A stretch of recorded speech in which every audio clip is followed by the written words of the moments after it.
Okay, well, as you can see, we're already kind of in the fight here. This is going to be part 2 of the Zero Stress King Idle Defense series, our 4th stream.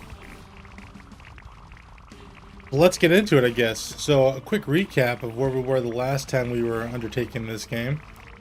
We started out on this lonely little island here, picked up some archers, increased our production value, shot at some rogues, went into some footmen, and then eventually knights, where we picked up our crossbowmen on the first island.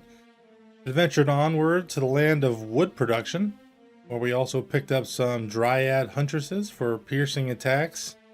Increased some productivity here from both of our food production and wood production.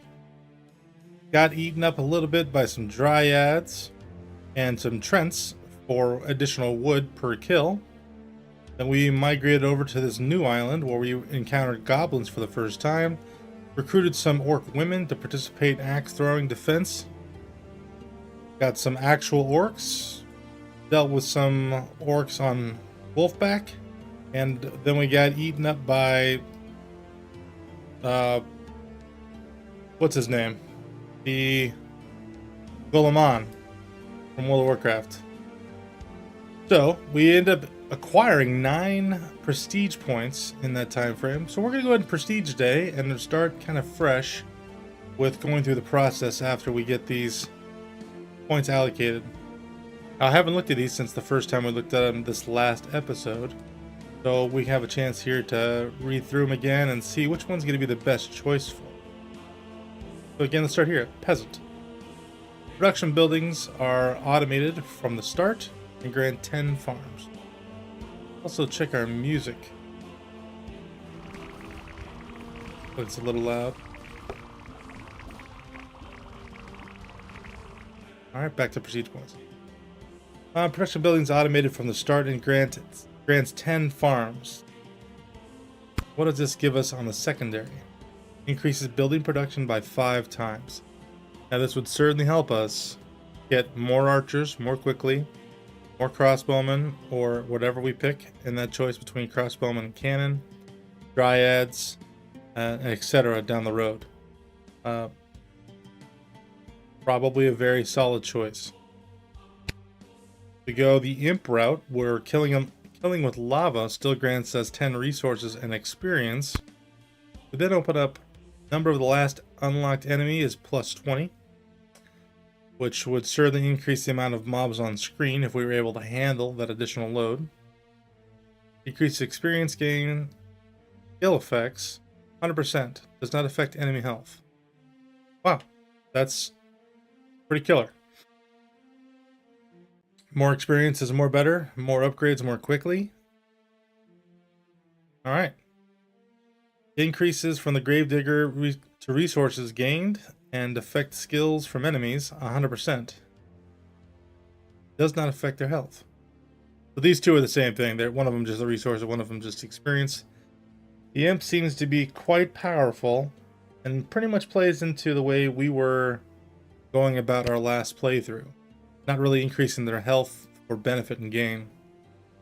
The entrepreneur reduces production buildings' purchase prices. Okay. Really nice. Obviously, in this production sense, this will go really nicely together.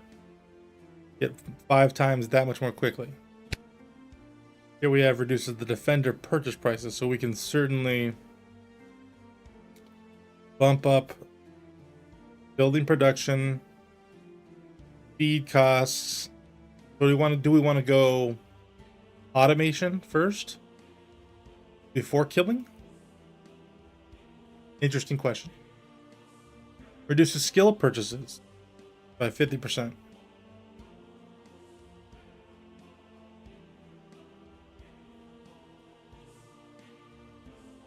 We have options. Kind of like that idea. Then you're looking at these though. Increases defender damage. Oh, okay, this is obviously very important. Times 2. Increases the critical effect skill effect by 3 times. Well, we can either get 60% crit and what is it? 9% on the critical multiplier. I mean, that's substantial, but is that good? And increase to the critical chance. Okay, so multiplier and chance here times 2, so we'd only get able to get a maximum of 40% for critical chance. I don't necessarily know that this is a bad route. I feel as if you're going to, if you go in the imp route, this is the way you want to go, and you just focus on killing things. If you go the peasant route, you also want to go entrepreneur so far, increase your production. See here, herbalist grants green damage, boost all slow effects, grants full archer upgrades at the start, allows you to buy units beyond the limit of much higher price. I don't think we're in this realm just yet. Our production's not that serious. Grants 20 archers at the start. Helpful, but fleeting because it doesn't scale out correctly. I think this is probably the weakest one of the bunch so far. None. Click to unleash a powerful beam from the sky. So I actually have to do the work here. Damaging depends on the monuments. Loot from the beams kills are worth ×5 value. I mean, okay. Increases monument damage ×2. Manual mode ×4. Okay, again, emphasizing me actually clicking. Monuments are automated from the start. The auto mode is optimized. I don't know what that means. There's no categorization of what optimized means. Click the button monuments, change their damage type. Okay. And charges the beam twice as fast. The beam lasts twice as long. So clearly there's an additional ability here that this is affiliated with, that this is speaking to. I don't think I like this route, especially not for us at the early onset here. But I think what we should do is probably go peasant here. That eats 3 of our points. We have 6 left. But we can get this whole tree here. Okay, I think this is great. All right, so in our part 1 of this game, the Zero Stress King Idle Defense, we ended up focusing on the idea that we are trying to emphasize support for frontline troops, not having the frontline troops aid our production. So production first, frontline troops second. So this, I think, is right in the wheelhouse of what we need to do for that purpose. And then from here, I think we go the imp route, and then here, and the alchemist. And then here with the herbalist, in the second to last move, for the benefits of, again, archers and damage types, and the support of their damage abilities. This monument one here seems pretty weak. I don't think the monuments themselves are really worth all that much. Let's go this route here. Give this a shot. Yep, really want to start new friends. Here we are. All right, I got to start doing a little bit killing here at the start. No big deal. Prestige points will certainly give us a boost as we get moving forward, so this isn't a forever thing.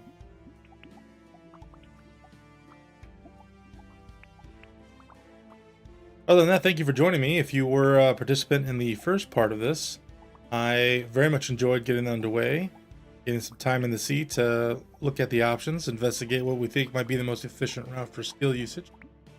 And here in part 2, I hope to build upon that success. We were able to get pretty far, and we didn't really lean into any of the trees themselves to make the, how would you say this, to make the mobs stronger for the benefit of, by percentage, their food value, their wood value, metal value, or their experience. So I think this mindset for us is going to help pay off in the short term, but also maybe give us a benefit long term here for just having some guys on the field. All right, well, let's get a defender on the field here. And buy limits up. We already have this guy producing. So here.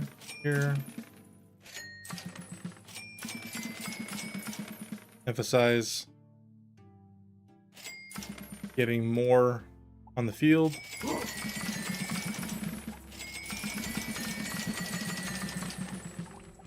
Fantastic. Do some buy limit here. Production size.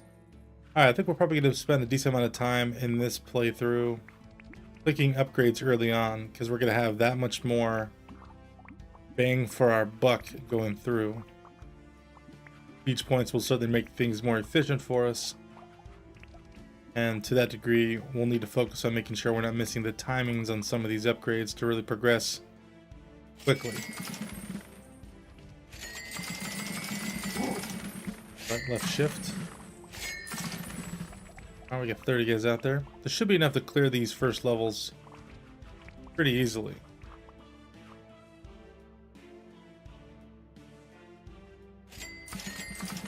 At that degree, we'll add some rogues. Get them on the field so we can get, again, more benefits. And by more benefits, again, as part of the learning process here, bringing streams to the net. More benefits meaning that we can gain the benefit of having more mobs on the field to absorb the arrows from our archers.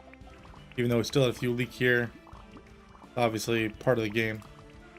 I think yesterday what I said was its success looks like we need to kill things that are at least we're not leaking a third of the total mobs on the screen. That will provide us the guidepost for what success looks like.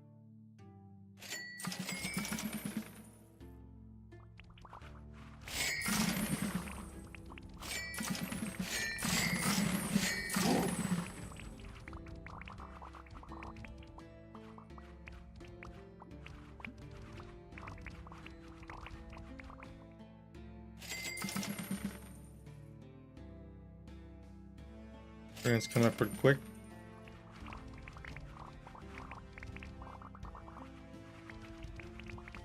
So far, so good.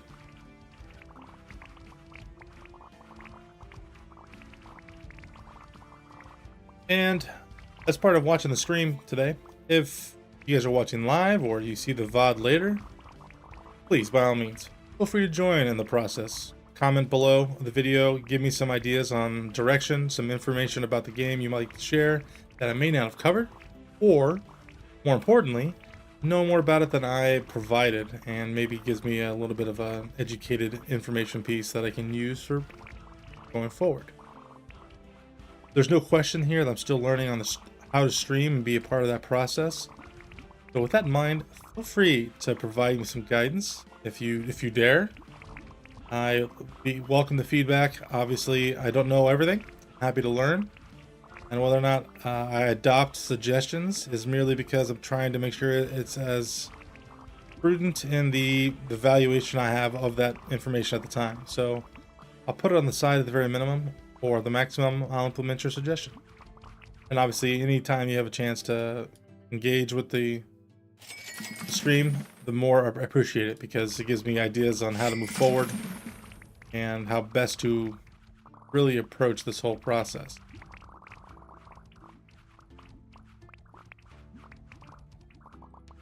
Obviously, if you are enjoying the stream, as the standard YouTube the YouTuber request, it is free to subscribe. It is free to hit the notification bell for you.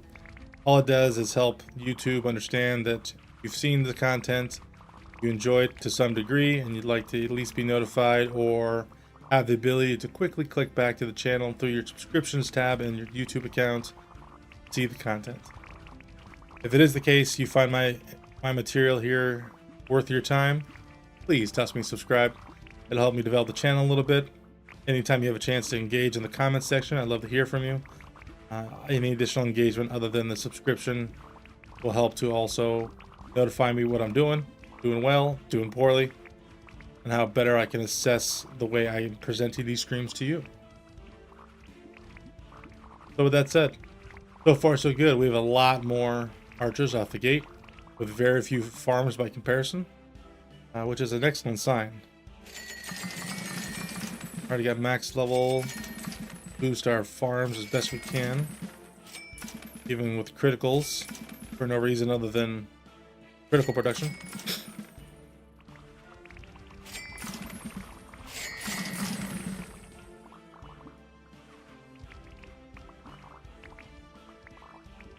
But we'll be able to hammer out a lot more crossbowmen if we go that route. But I think today we'll try the cannons.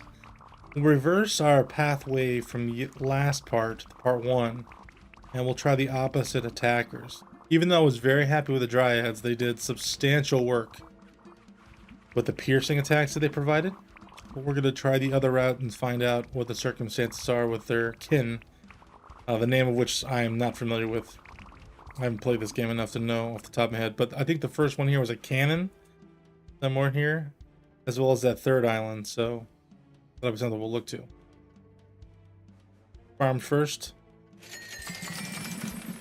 Max level. Correction size.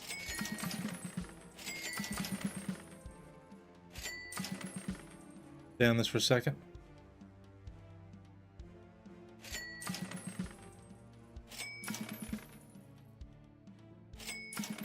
Perfect. Not gonna worry about the monuments just yet. We'll do enemy spawns. Perfect. Okay, we got 60 of 60 already. Really hitting strong out of the gate here. Gonna help our production significantly. And we'll of course go further here into getting more and more mobs on the screen for us to deal with. Get our damage upgrade.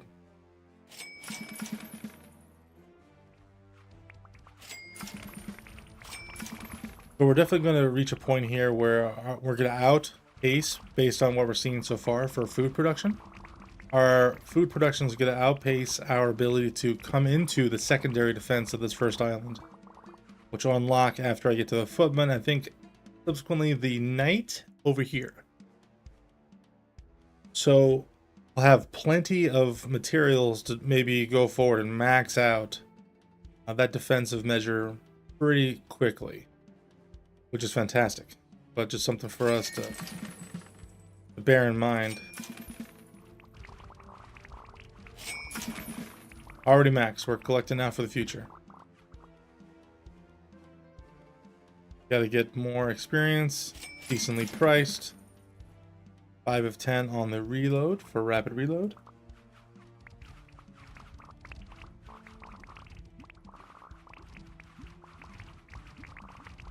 Now, yesterday I was lucky enough to have one person join me in the stream for the live streaming.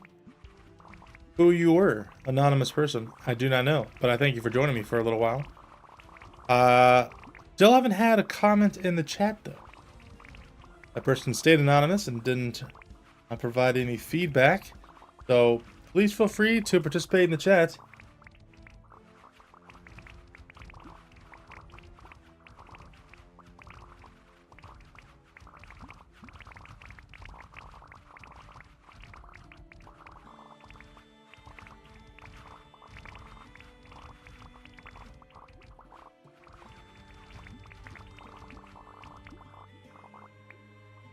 And that's a note for anybody who is joining me in the stream or who may be commenting now or in the future. And I'll try to make this a regular part of my streaming process. In a sense, the modern day disclaimer. Please, if you get any comment from anybody saying that they have some award for you or giveaway piece, I, to this day, have not sanctioned any giveaway. I would not ask for your information. Please do not give comment back to them. Please do not reply to them in direct messages or otherwise. That is a scam. I will notify anyone in this channel at some point down the road if I am opening up a drawing, some sort of raffle, or I wish to communicate that I'm contributing to the community in some way that would avail them of some sort of product, whether it be food or computer hardware or whatever it is we're able to do at that time. So please don't comment or give your personal information out to anyone in this chat or comment at this time. I know, it seems pretty standard, but I just want to make sure everyone's thinking about that all the time. Fraud is unfortunately a part of our world today.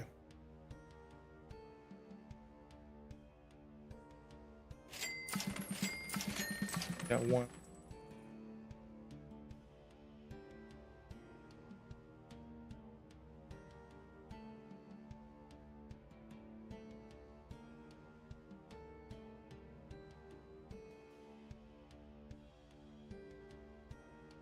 Let's get the new footman here.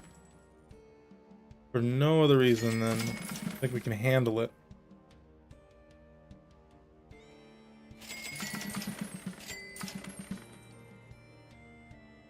Again, we're just having spawns on the screen.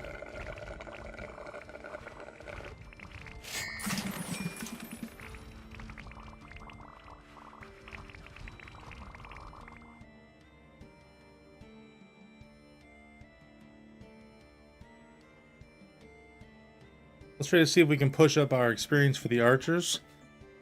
Rather, I'm sorry, the unlocks for additional archers by saving some of the experience gained.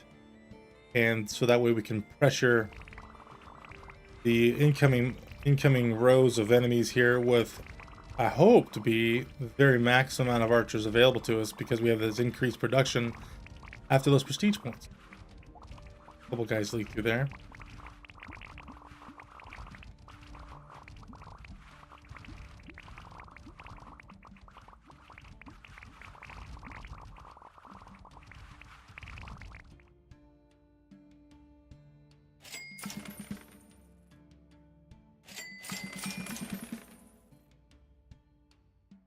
Six to 10. Got more archers available to us.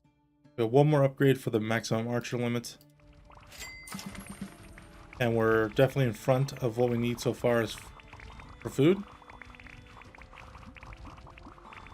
Obelisk damage is not great. Alright. A couple upgrades may have been a little bit in front of our ability to deal with here.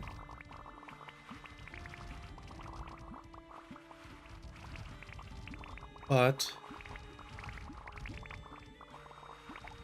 we will be able to offset that here shortly. It's damage, more reload time, or rather better reload time. Really lean into the archer improvements real quick.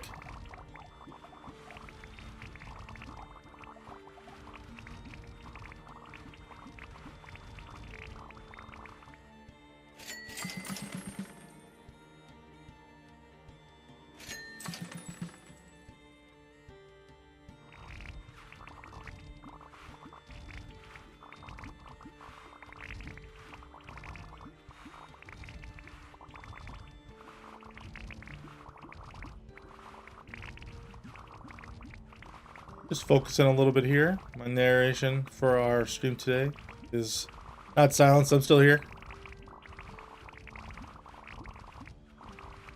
Just trying to maximize my little bit of obelisk damage I can get on these footmen as best I can. Phew! Ah! Rogue got away.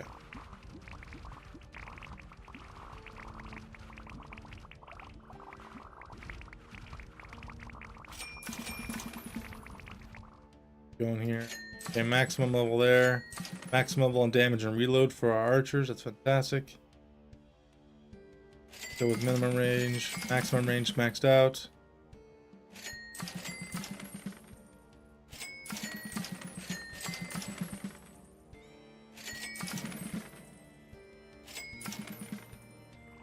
Alright, archers are on the way.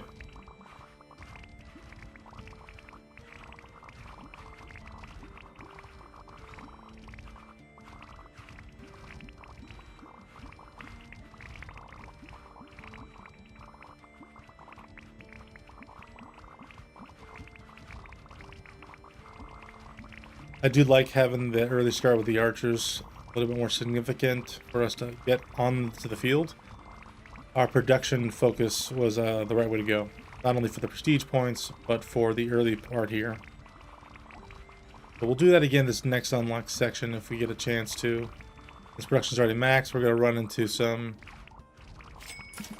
choices here for the defensive measures that I think we should do. The monument stuff, I don't know. I really didn't find that to be worth the squeeze. So I think I'll probably avoid that. And we can have the maximum possible 80 archers on the field now. We're just waiting for enough food production to come in, either of our own doing or through killing. That will enable us to really get the most amount of archers we can on the field here. And then we just begin the saving process for the next defensive measures. Which, like I said, I think we're going to go the cannon route here. Read it and see what it really offers. Unless otherwise read that it doesn't seem to be that much of an improvement or the type of damage we wish to have. Then we'll still go with them. Alright, let's see. 10% crit.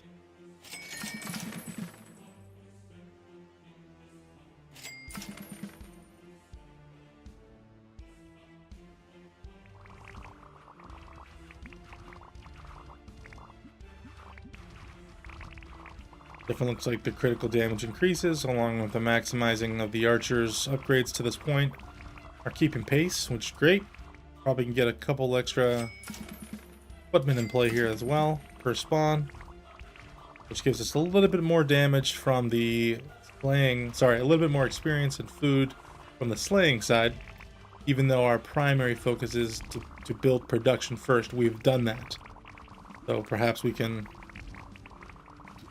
gain a little bit of additional benefit from the other side of that Ouroboros production. The slaying leads to better production at this point. Things are getting through.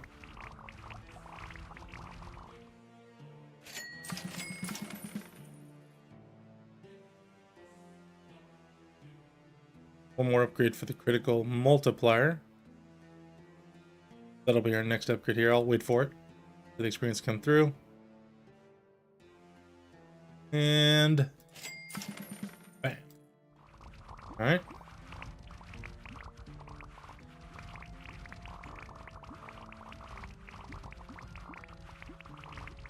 So then we'll just focus down some critical additions, critical chance that is, for our archers. And then, like we did in the part 1 of this Zero Stress King Idle Defense, I'm going to get this knight, but just 1 point into it to unlock our new defensive measure here, this cannon. And that way we'll have an additional defense item on the field first before we go anywhere. And if the question is, you're thinking to yourself, well, Doug, what does it matter?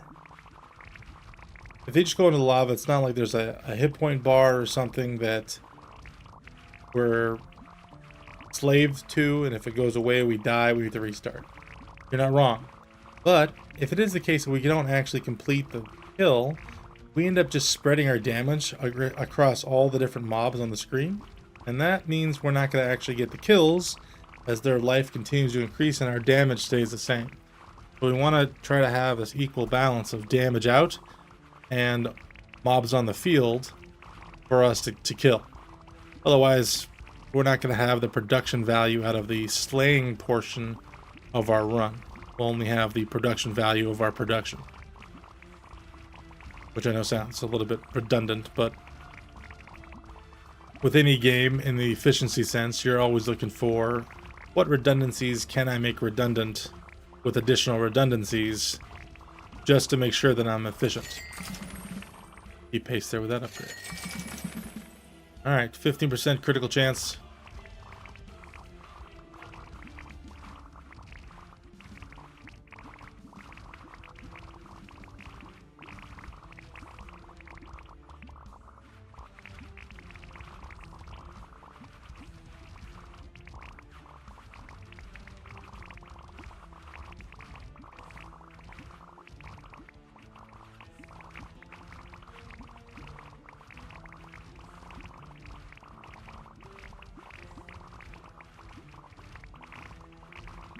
So far so good though, I like this. This is nice. One more upgrades there. We're 7 away from the maximum archers on the field of 80. Pretty good. We didn't even get to maximum archers in our first playthrough, and we were much farther along. So the fact we're closer, just breathing down that potential, that's great. Really good spot for us to be in. We're getting some leash from time to time. The veracity of their spawning seems to fluctuate, I guess. Some here, some there. And this is obviously the range here that archers actually can attack things in. And if they fall outside that range, then they're just going to be able to walk on by.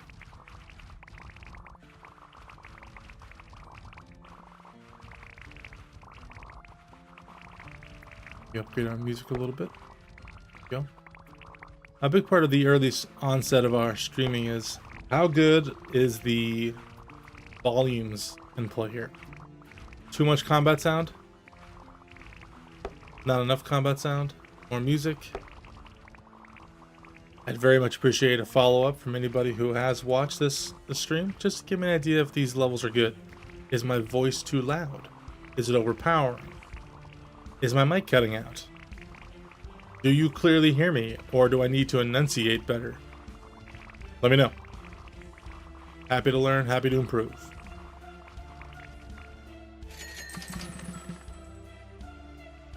Two more upgrades for the archers.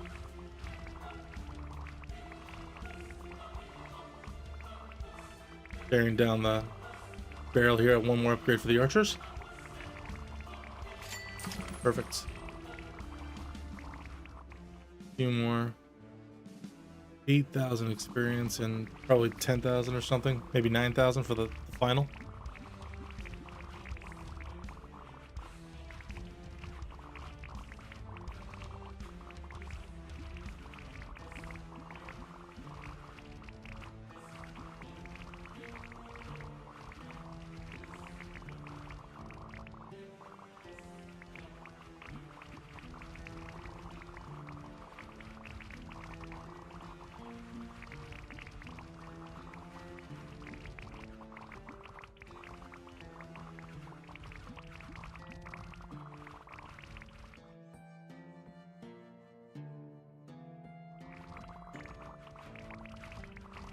Let's add a couple more, literally a couple more per spawn of these footmen.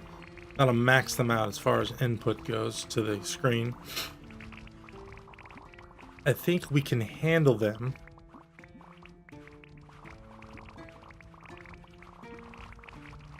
And if not, that's okay. We're on the precipice of adding a few more of them. By having a few more on the screen, it'll also help us to get that many more kills, with that many more resources coming in. A little bit of a cyclical gain here.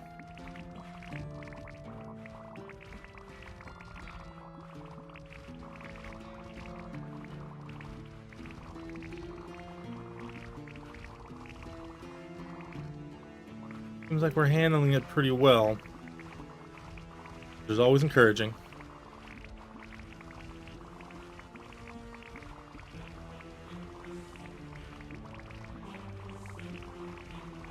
Few leaks here at the top, unfortunately. Remember the range here, as soon as they get past about this midpoint, they no longer become shootable by the archers.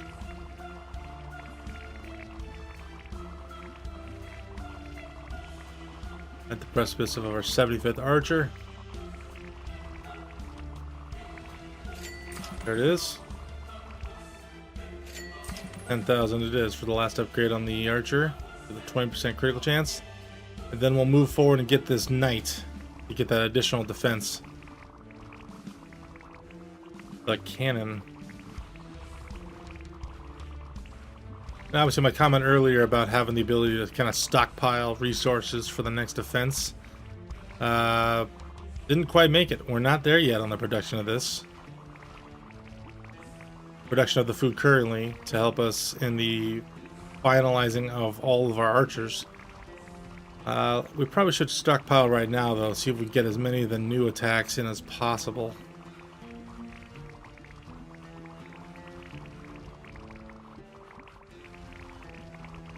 I say that because it'll be cheaper, of course, to get some initial defensive measures in.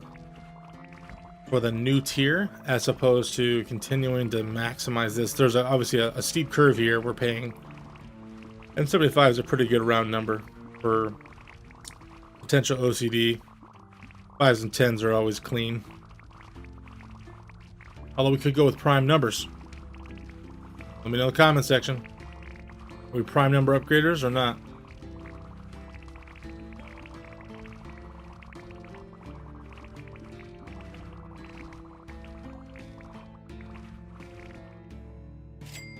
Got a last upgrade. Let's get a new one. Alright, so the crossbowman we went to before with a little bit of a knockback. This time we're going to go the cannon side. You know, I said we were going to read it and go over it again. I kind of just got excited about the cannon and went with it. It said pierces, and that's what I was like, oh, we're there. Pierce it is. Create some limits.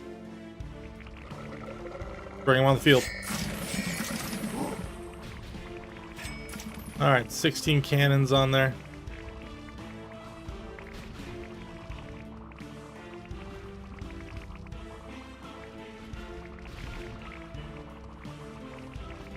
Oh, what is their range? A little bit farther out. Okay. I mean, it makes sense. They are cannons after all.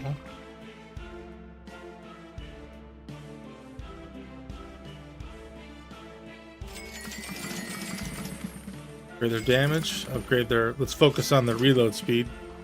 We want as many cannon shots on the field at all times. Now, spotting their shots... It's a little bit harder to see them on the front side, but we can actually see them kind of rolling. It looks like there's a cannonball rolling effect. It's not unlike history. Hit the first target and bounce away from there. I can appreciate that.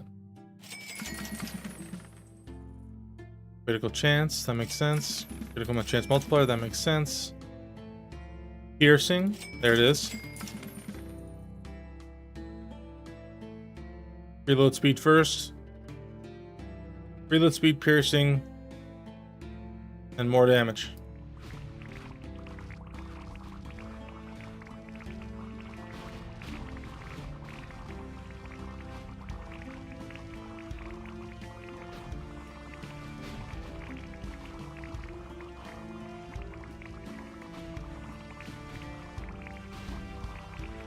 Looking good. Oh, hello, meow. The first meower of today's video is Coco, my brown ragdoll cat. We have two ragdolls, one brown and one white kitten. They're both about 2.5 years old. They are litter sisters. And Coco is the much smaller of the two. She's only about 8 pounds. And Cece, our larger of the two, our white one, she is about 13 pounds. Our brown one here, Coco, is the mighty meower for sure. She has the aspirations to sing loudly and brightly the entirety of the day, regardless of hour.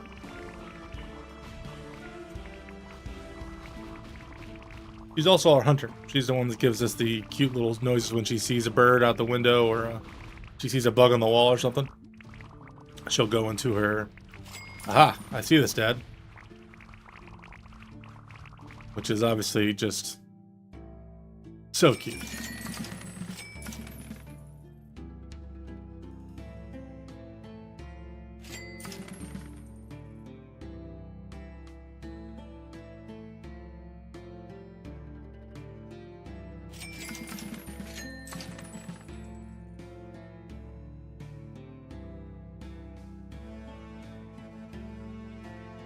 One of 5, looking good. Nothing's coming in here at the moment. Are they getting past the range here of the cannon? More the question.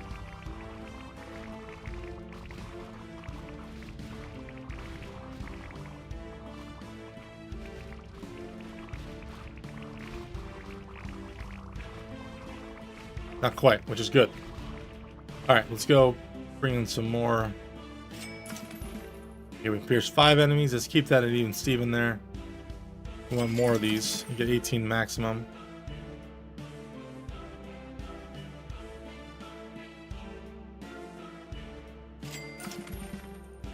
More damage, more better. Alright, things are getting expensive. That's okay though, we want that defense. And we're probably at a good point here to add, again, just the base. We're not getting into the additional experience and the additional, footman upgrades or the rogue upgrades, but we should get a couple extra night mobilizing. And Coco has officially made the jump to the lap.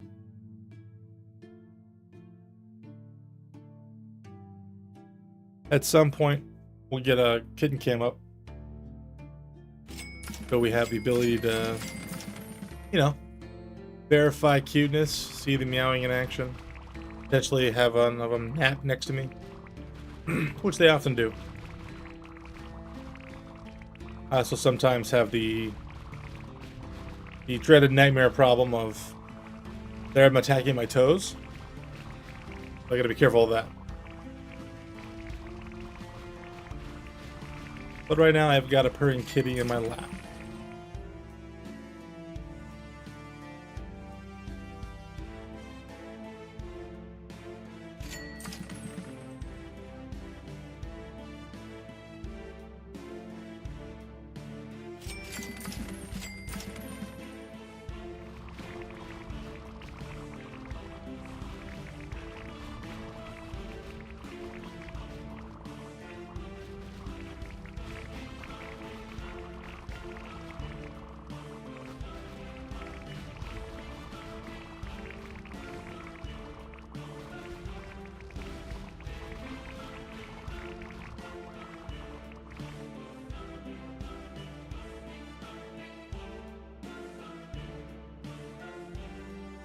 Feel pretty comfortable about not doing any monument upgrades at this moment.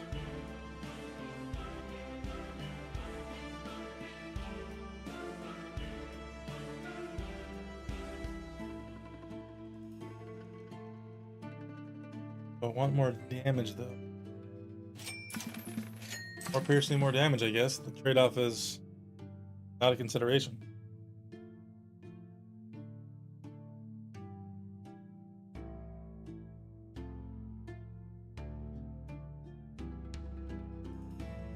And fill that upgrade here real quick. And voila.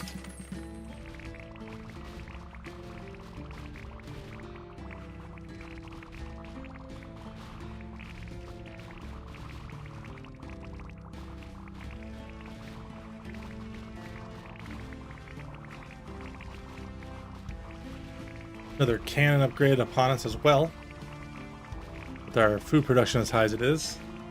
So, he's getting through. Nope, not quite.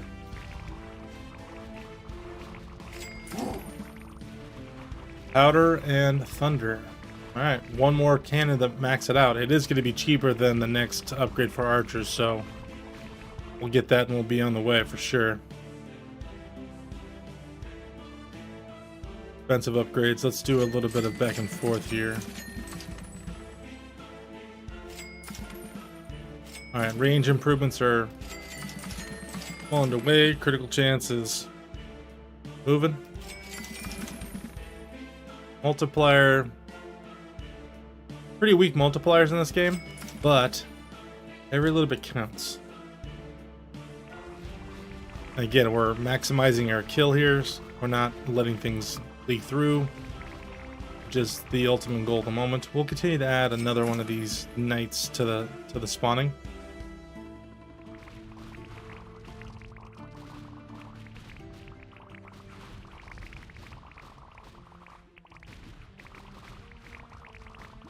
The cannonballs rolling through though, not only look pretty cool, but clearly the piercing damage has something to it. It's nice.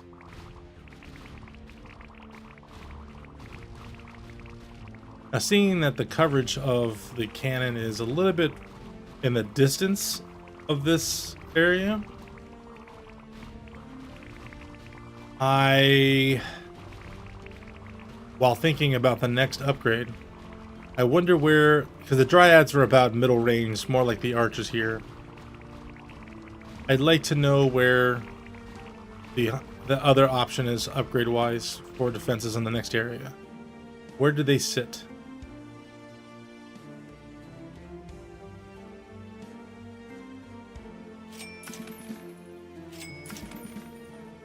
Almost there for these cannon upgrades. I say that it's because I like coverage for these options. When I got the Orc Axe Thrower, she had a very limited range. It was only a short distance here, so things kind of got by everybody else, and then that attack came in. I didn't necessarily like that. I thought the coverage was a little on the weaker side.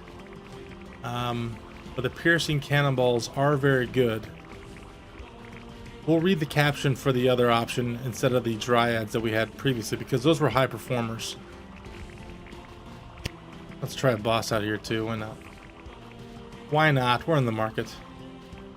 And we're almost at upgrade. Perfect. Max 2020 on the cannons. Right in time for the boss. Oh. Yes.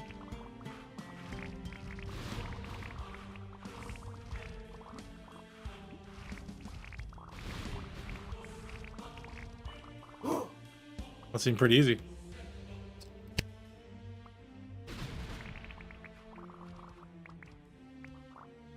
Give me levels this time?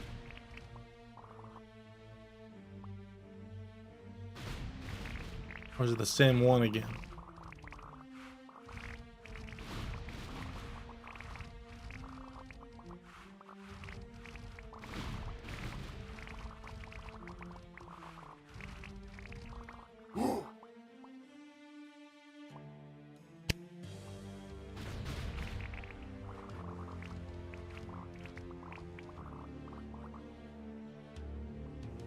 Grades? Huh.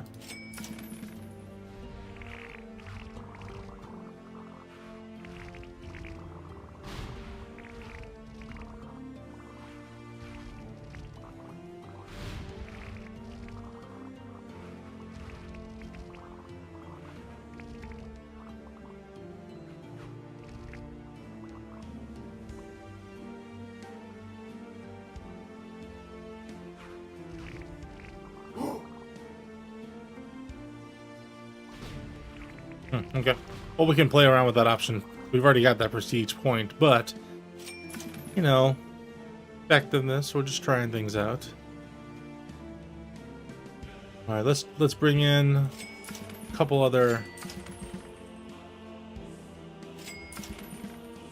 more knights. Max this out.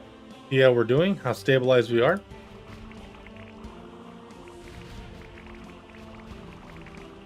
Probably be as stable as we possibly can get. Those additional health point increases for either loot or experience for any of the rogue, footman, or knight really do amplify the the amount of health they have percentage wise, and our damages doesn't seem to keep pace with that, and we went pretty far last time without going that route. Maybe we should do the same here as well.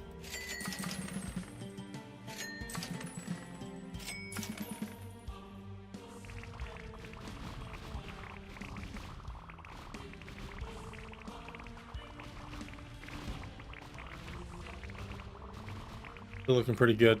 Good stabilization. Almost ready for another archer. Putting us 3 away from the maximum allowable. We'll wait for that one before we go for upgrades. It'll be before we know it. Speed clicking. Nailed it.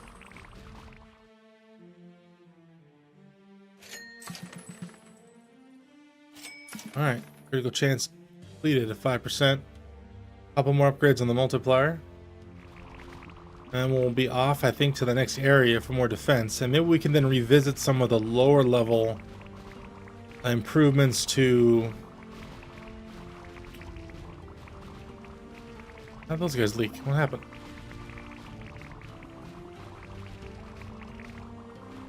We increased the critical chance and we had things leak. Even though I'm not really participating with the monument, I do feel as if sometimes when I go off screen, there's a significant damage drop off, and I don't know what is contributing to that. Alright. 500 experience for the new enemy. Then we'll get into the question of whether or not we upgrade those or not.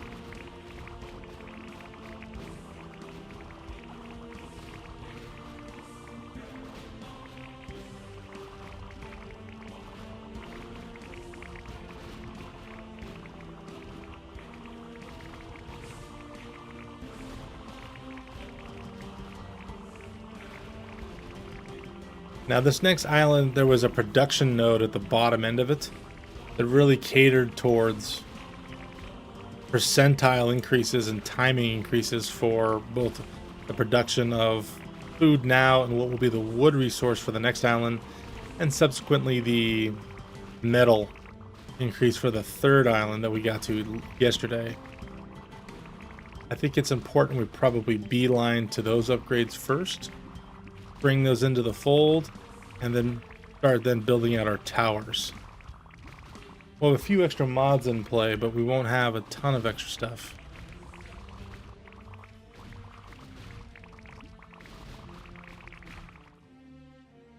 Go. There's that. This is our new enemy, gathering firewood. Here's our production resource. And there's our... We got 3 extra guys that we just put on. 1 of each, though. And we have our production resources here, multiplier-wise. And the production time. These are the 2 things I was referring to we need to max out first.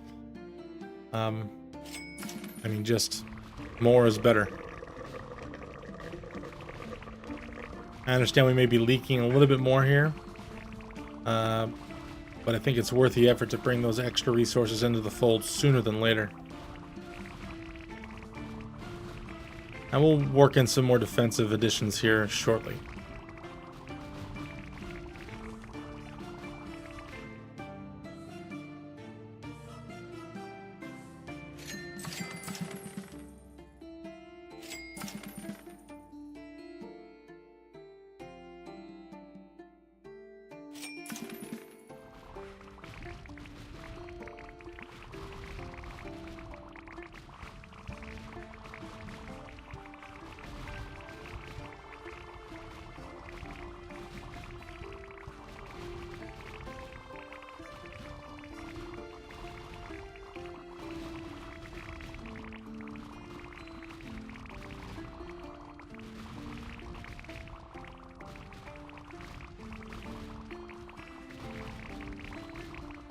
Upgrade.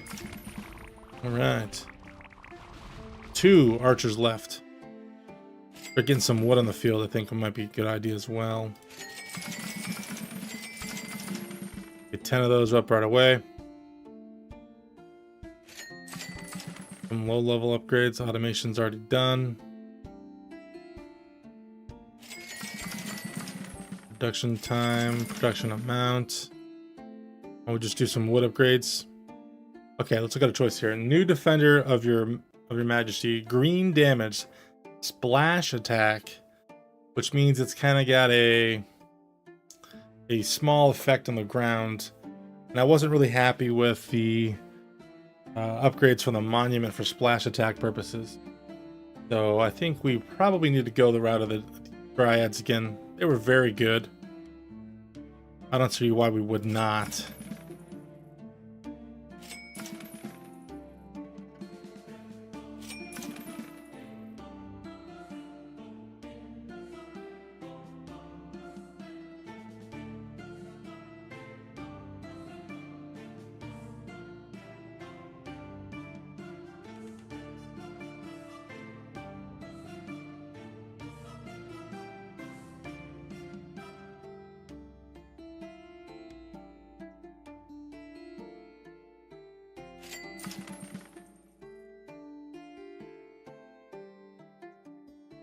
Production.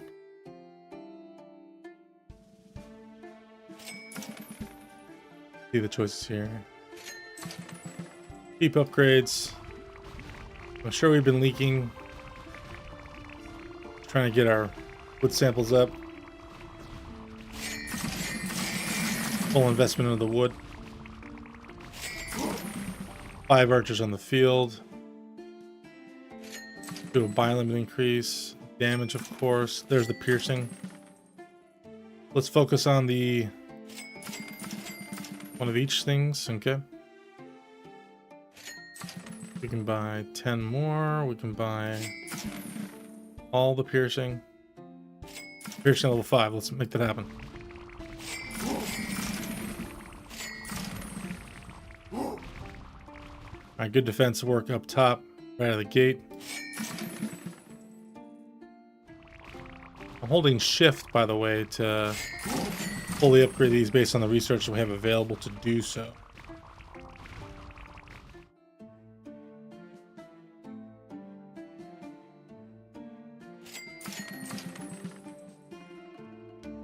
Pretty cheap. Let's do...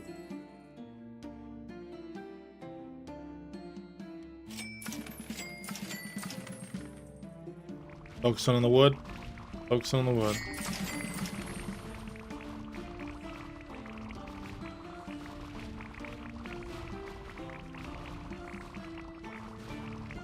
One of the things we struggled with to get enough resources yesterday on was the monument.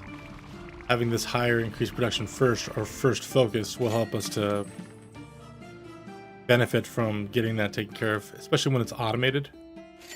That'll be helpful.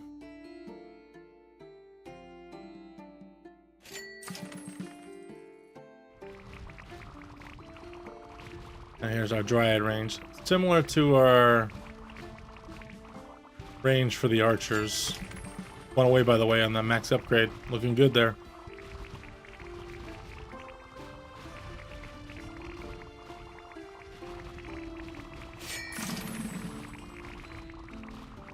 A few more of those guys. More limits. Focus on priority of resources first.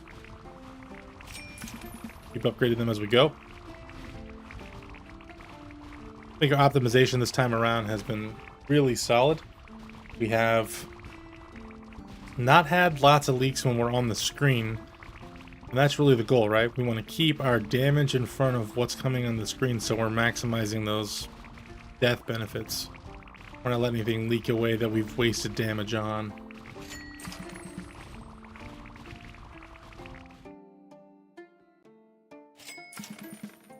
And do the multiplier.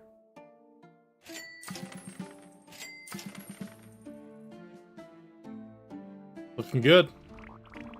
Gotta monitor these a little bit. Max, make sure they continue to be upgraded as they become available resource-wise. That.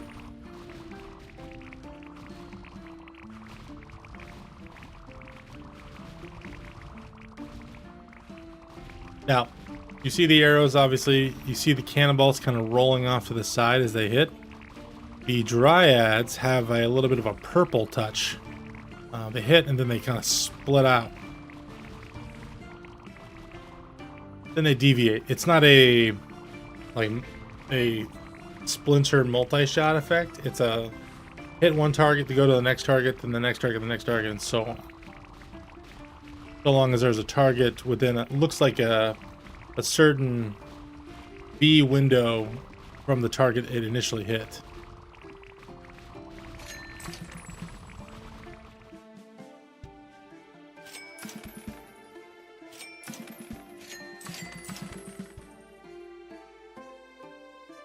Find more of these.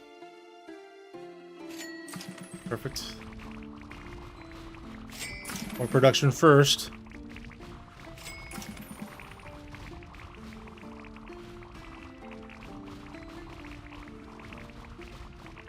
Get another production slot.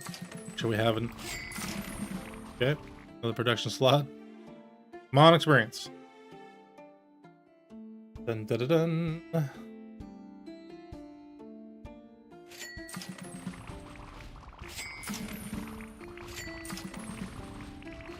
Alright, need to focus on this right now. Our experience is not quite keeping pace with our production for resources, but this will put our dryad building even higher as we go forward.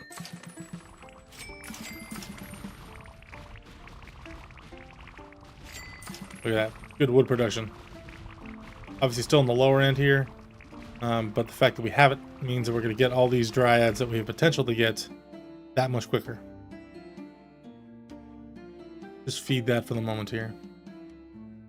Since this is still way less than these other resources here for these end game upgrades.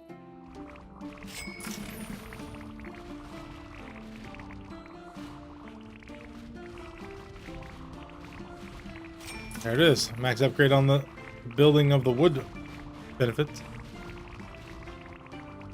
What is the wood actually called? What are we talking about? Industrialization? Logging. Okay.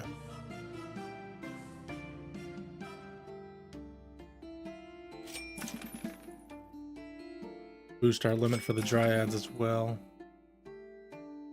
Focus on getting them all up. Alright. We know that's the most amount of dryads we can have. 50. And it does look like our damage is in front of where it needs to be, which is fantastic. Let's also increase these wood guys, because if I recall, they actually give us wood. Yes. Alright, so we do something else. Gives us food. This gives us wood. Wood. 100.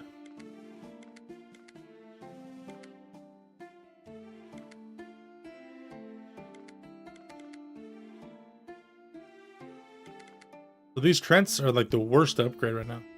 They have the best armor. So if you look at it, they have 300 health, and they give us 50 wood. So it's a 1-to-6 wood to health ratio. Here, it's a 1-to-4, which is a better ratio for us.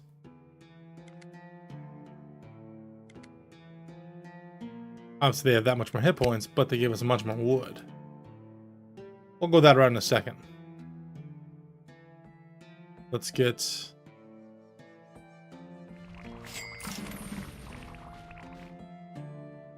Let's do that. Let's bump this up a few.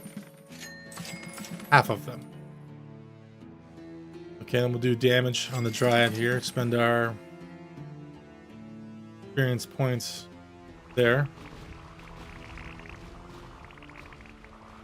So upgrades for additional limits on units in this island should follow.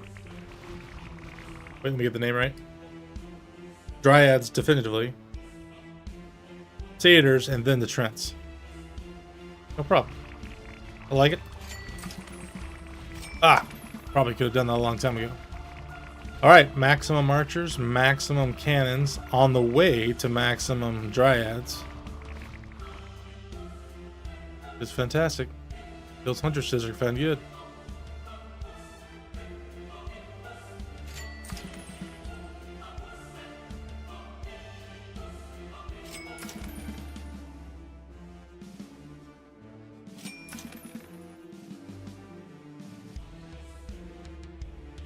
Keep upgrades here. These their ranges.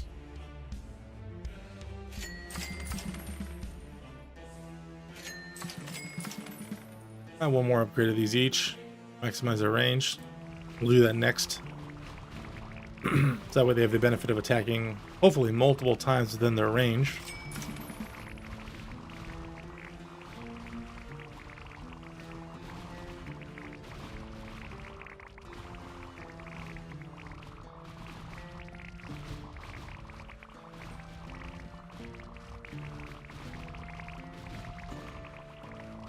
Looks fantastic. I'm happy with this.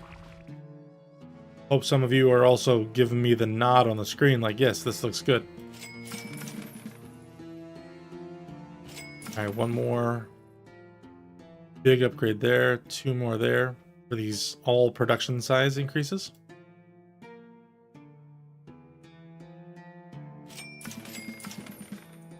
Keep upgrades. More damage, more better.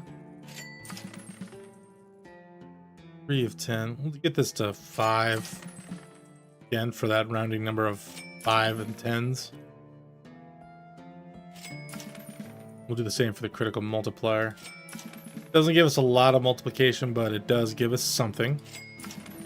And we'll take a little bit of that before we do anything else.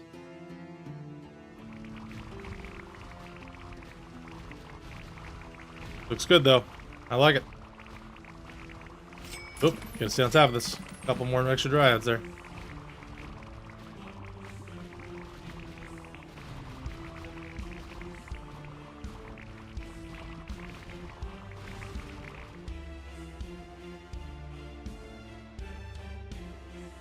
$555 for reload time. You've been slacking. I'm sorry, everyone. I'm sure some of you are just yelling at the screen. Doug, reload time. You are the worst. You've wasted all this time. I apologize. Comment. Let me know what's going on. How long? That's what I want to hear from you. How long were you looking at the screen and saying to yourself, Douglas, you are not thinking. You need to upgrade the reload time on those dryads right away, and then you can push more enemies onto the field, giving you more bang for your buck. How much time did I waste? Obviously, when they first opened up the island, but how much time was it between when you were thinking it and when I actually got to it? Again, I apologize to all of you who might have been yelling at the screen, like, you knucklehead. You knucklehead, Doug. A few of these guys on the field as well. A better benefit ratio. Not as good as the satyrs, but they're a little bit more expensive. I'm sorry, not as good as the dryads, but the satyrs are a little bit less benefit, but not nearly as expensive right now. And these are just not worth it.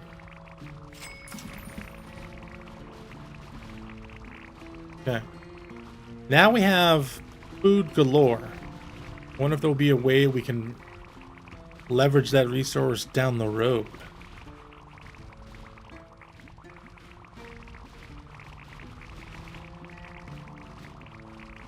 Still looking pretty good though. Pretty happy with where we're at.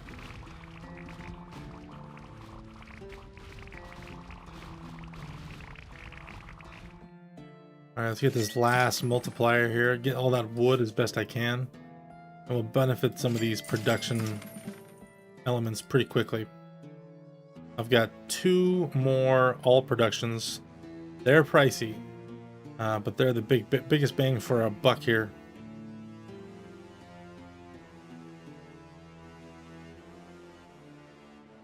Wait for this one. There it is. We'll get a few more satyrs first for the cost-benefit ratio here. Experience cost-benefit ratio before we move forward.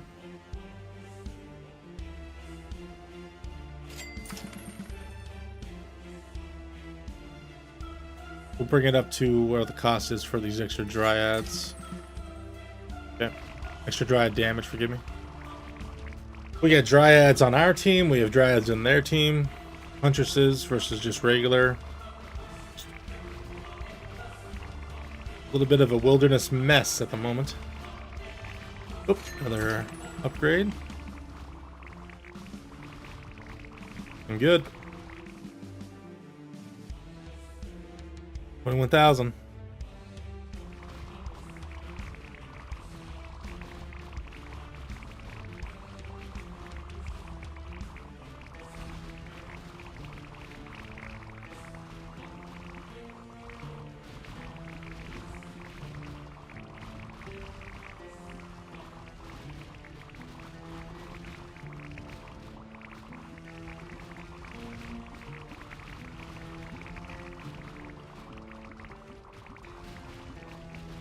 Looking good, looking good. Alright. There's that. Get some more damage on our dryads. Draw damage. Then we'll focus on ping pong here.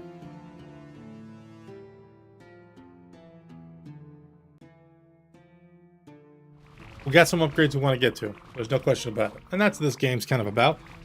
Balance of upgrades, one over the other.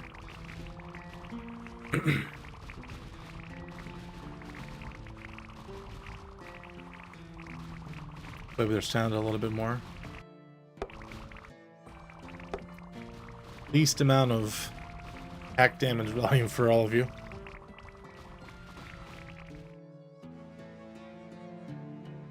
Let's see here.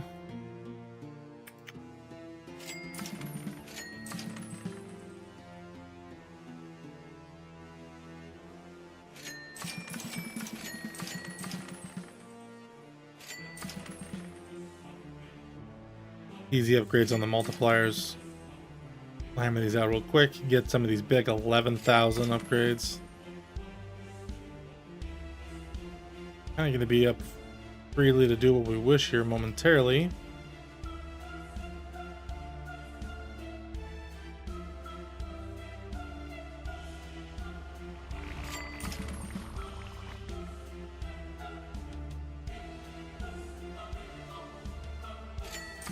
Alright. Now I know some of you may say, and I think rightfully so to a degree, some of these last upgrades here on this production line are kind of offset by this investment over here for the all production size, multiplier, and the timing. And there was no need for me to get any more of it because I really can't put more bang in the buck here other than 2 more Dryad Huntresses. But the 5 in the 10 comment for clean finishing is nice to see, and having that little bit of a tree filled out is nice. I could have set a different bar though, perhaps, and focused in on getting these upgrades over here sooner. That would have been probably a more efficient use of these resources in the latter part of this island opening than not. And I can't argue that definitively, but I see you. Know that I'm thinking about you too. No question that many of you will see what I'm doing and say, Douglas, I would think about this differently. And to you I say, bring it on in the comments. Let's talk it out. And I haven't decided if I'm going to primarily address comments in the comments directly, or discuss them openly with the follow-up video, whether it be a VOD to respond or the next stream, and just pull the comments up on the screen and some snips and then to speak to them directly. Either way, I think that I'd like to have the engagement and the questioning. I will improve in not only my streaming, but also my ability to just do this correctly with your feedback.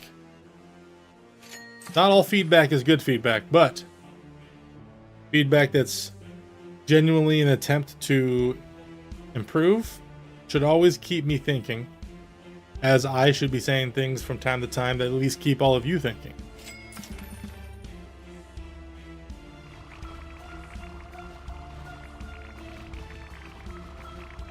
The more we think about things, the better. In a couple previous streams here, well, I don't have many of them, but I did allude to, I want the Basil Media entity that will likely be the overarching company here to be about thinking more critically. Topics can be divisive, topics can be deep and engaging, but they can also be fruitful. They don't always have to devolve into some archaic mudslinging competition. And I understand that it's sometimes mentally exhausting to hear out or to listen to what you think is the wrong opinion. But if one thing's been a hallmark in my life as far as the learning process is concerned, hearing out other opinions, I think, is always more important than not. And then if you can subsequently defend your position against a myriad of opposition opinion, then your position is pretty solid. But if you don't keep in mind or allow your position to be challenged, you'll never know how good it really is and where it can improve. And I think that's the goal of this channel, is to just always improve. Last Dryad. Look at that. And we're cruising here too. Max level on these little guys. Focusing now on these these regular dryads to get them to 10. These Trents worry me. We'll do 5 of them.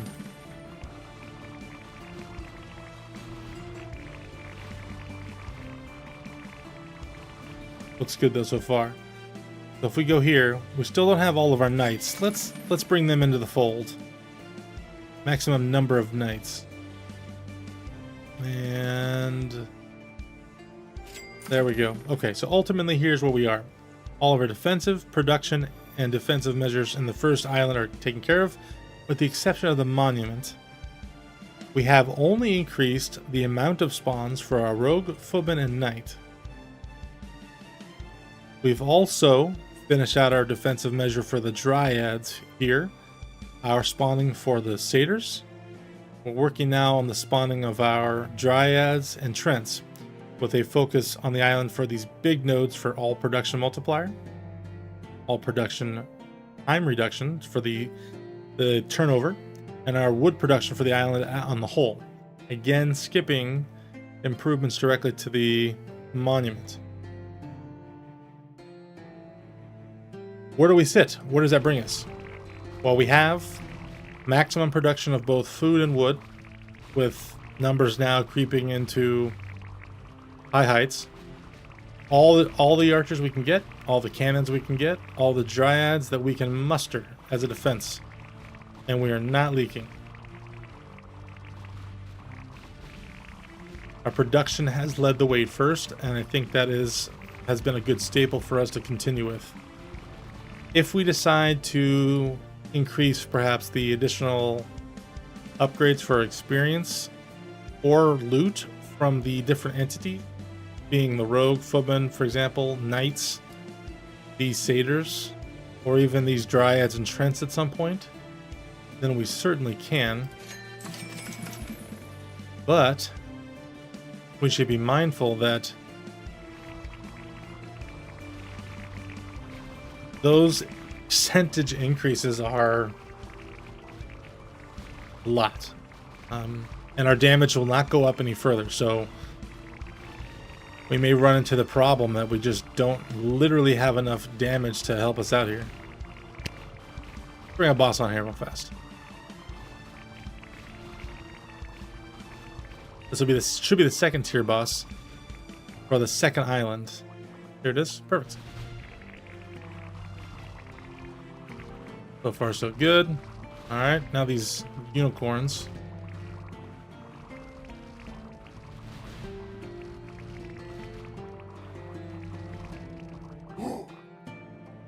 Nailed it. Our statistics show that the cannons are doing the predominant most of our damage at the latter part of the range here, which is great.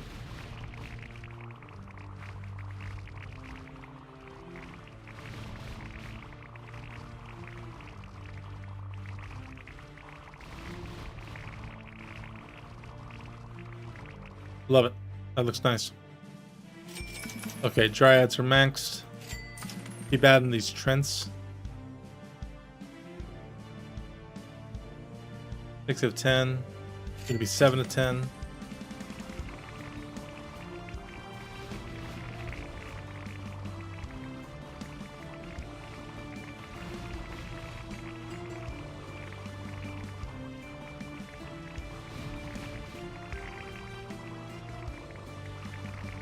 I really like our piercing. What are these leaks? Alright.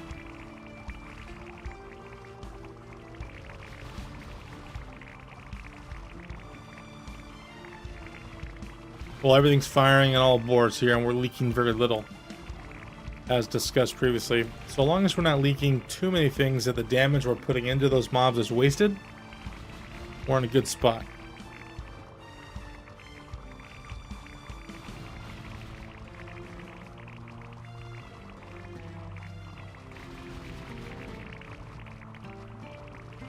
Alright, this looks pretty good.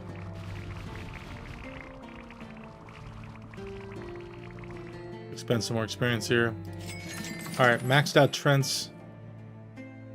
Now let's go back, I guess, and we'll focus on getting these monument upgrades just to have them.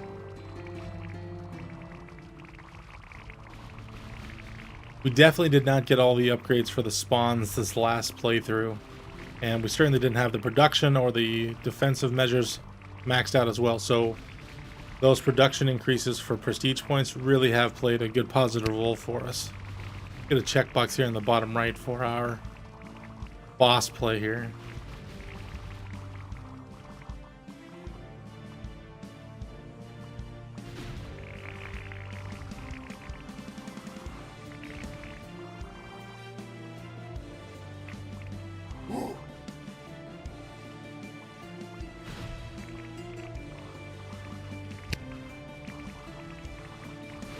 I think it says we didn't reach level 5 on this one. Let's try it out.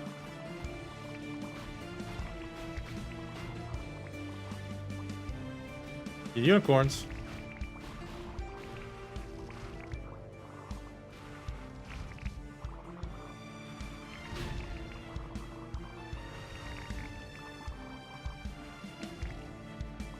Oh, I think I got all those guys.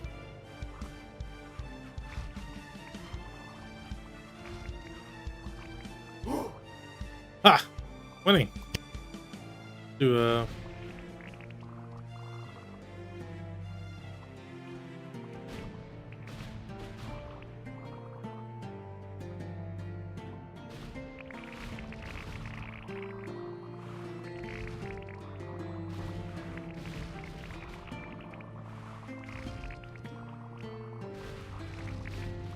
Ooh, we are not ready for this one. That is for sure.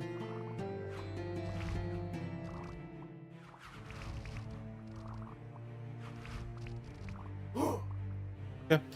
Well, we know where the bar is. We'll get to that. Excellent. All right. Well, let's get some monument upgrades. Then we'll bring into the next area.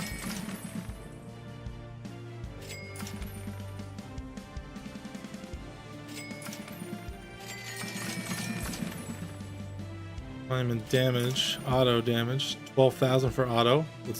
Okay, let's do that for sure.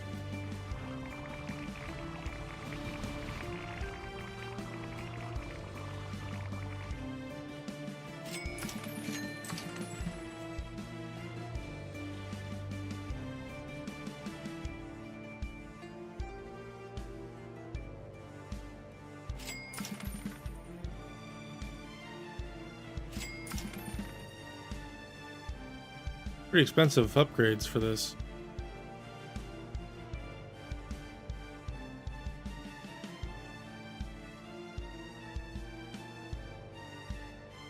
By pretty expensive, I mean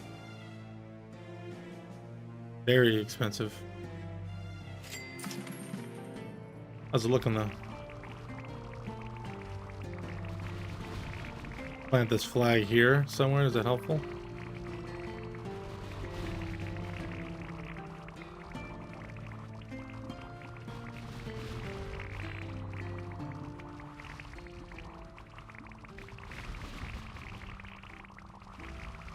I just stared at the screen for a moment.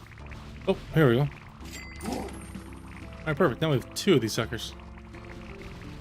Lovely. I wonder if I just stared at the screen and I can identify a singular point to hold the obelisks in place that would maximize the amount of damage that they do. I think the game does a pretty good job of rotating through a number of segments, but I'm sure there's some nexus point for all these interlined drops for mobs that would likely benefit us. I just don't know what it would be. Like maybe like right here.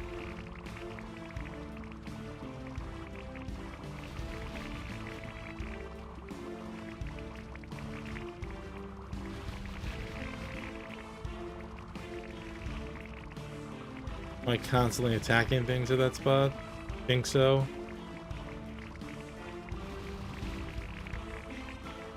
Huh. Interesting question. Let me know if anyone's come up with a a response to that. Ooh, 36,000 for the last upgrade there. Good. Let's let this auto cast.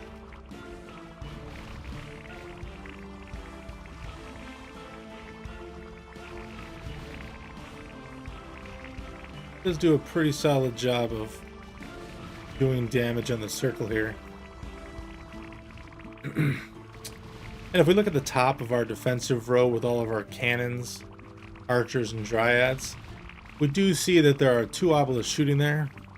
And it looks like room for 3 additional foundations for additional obelisks. Or maybe that very large one behind the gray one or the white one is available for a couple. Don't know. We'll obviously find out together, but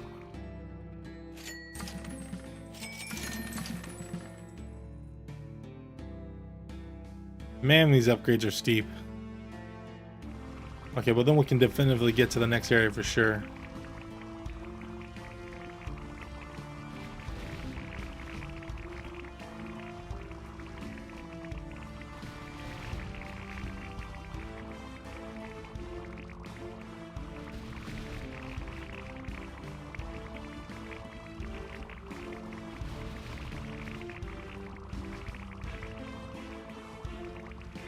Wonder if the game has some sort of built-in if-then system for if I have the cursor here, it won't spawn certain things in that spot. I do not know. All right, max there, 2 more upgrades. 20 more thousand experience. And then we'll be in the money here. Let this drift.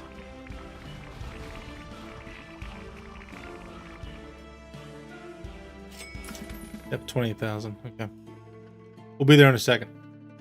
And then I think we should call this island completed. For no other reason than I don't see the cost of benefit ratio. We just don't do the damage enough to really hammer these out. If we went to the prestige note here, killing with lava still grants additional resources. I could certainly see the argument to go back and maximize all of these additional loot and XP benefits that you would be given when these things die in the lava. But then I don't understand what you're chasing. You're kind of chasing what? How much can you dump into the lava? As opposed to how can I defend the front of this area better? I don't know. Alright, goblins unlocked. Last time we went with this host AT party, orc woman, and her damage was good. But her range was only right here in front. It was very limited. And so I don't want to try that route. And oddly enough, there's another cannon here for us to use that also does shoot multiple pellets, which I do like. So let's go ahead and pick this up.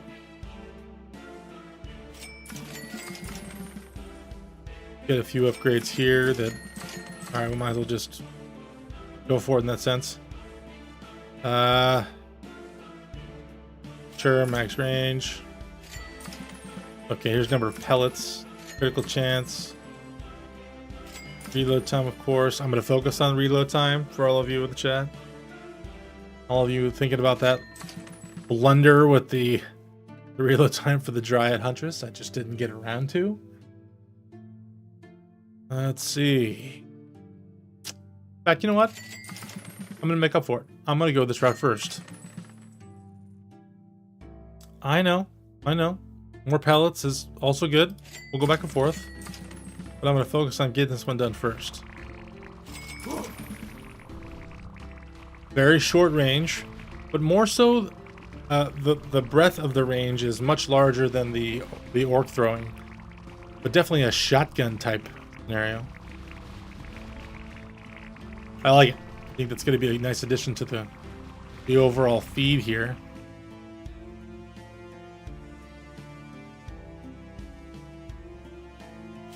spawn more of those guys too.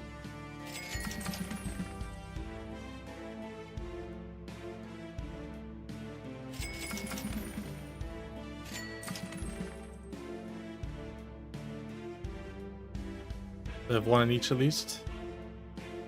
They do.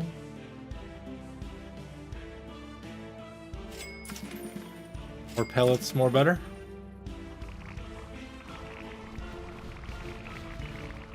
Alright, so these secondary shotgun guys kind of act like an additional buffer.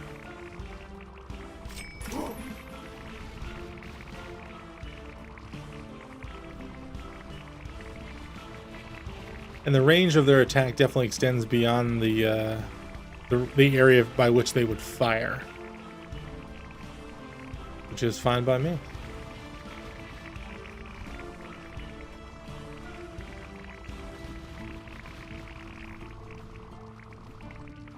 Also, we have a lot of mobs on the screen right now, and if we look at our all damage block in the top right of the screen, we'll see the damage that we're outputting here. Looks like the dryads are slightly in front, but the cannons are doing significant work as well. Much greater percentage of overall damage on the screen than our crossbowmen did from that second defense option, which I'm happy to see.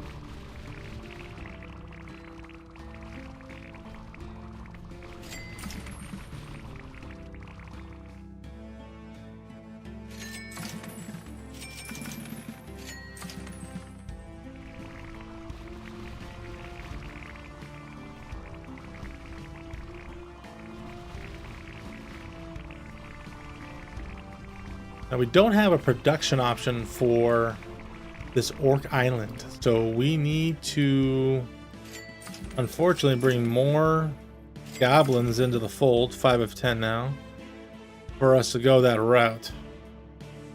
And then eventually this Orc guy himself, for just an additional spawn on the map that we can aim to remove from the screen by way of force.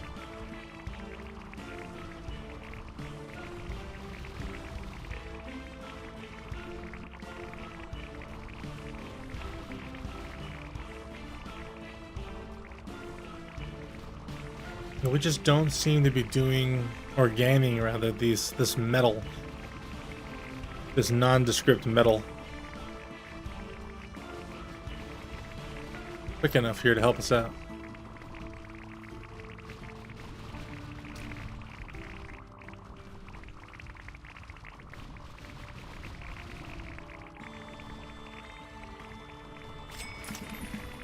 Five of 10. We're moving.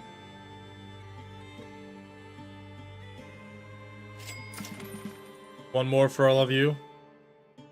The revamping of my strategy to help alleviate strain about the reload. Huzzah! Victory is ours. I know. Maybe I could have spent that in a better way, more efficiently. But we've also now scratched the proverbial itch, which is important.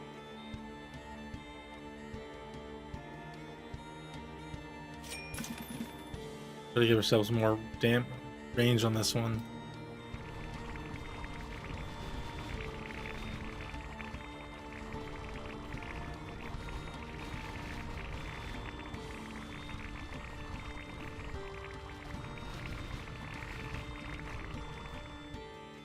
Alright, maximum level in the range. We'll just pump our damage for a little bit. Get our pellets to the maximum as well. Looks like we can drastically increase our pellets, but look at the cost. Absolutely absurd. But we are into the little bit of a later stage here. For us at least. As I discussed in our first video, look at the island sizes and placements.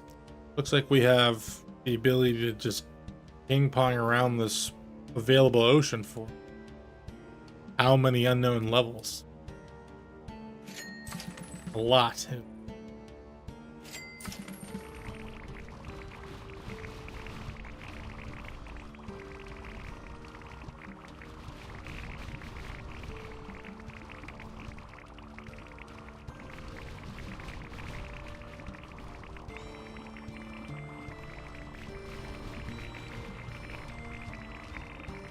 Obelisk does do a decent amount of damage if I'm directing all of the different, or two in this case, two of the different,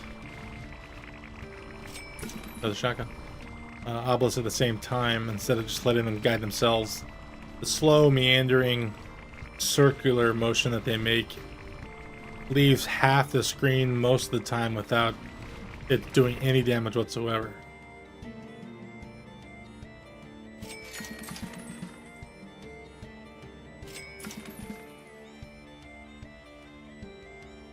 And upgrades are getting pretty pricey at this point, but something you're gonna be able to make sure we're not leaking again, get that efficiency, keep that high.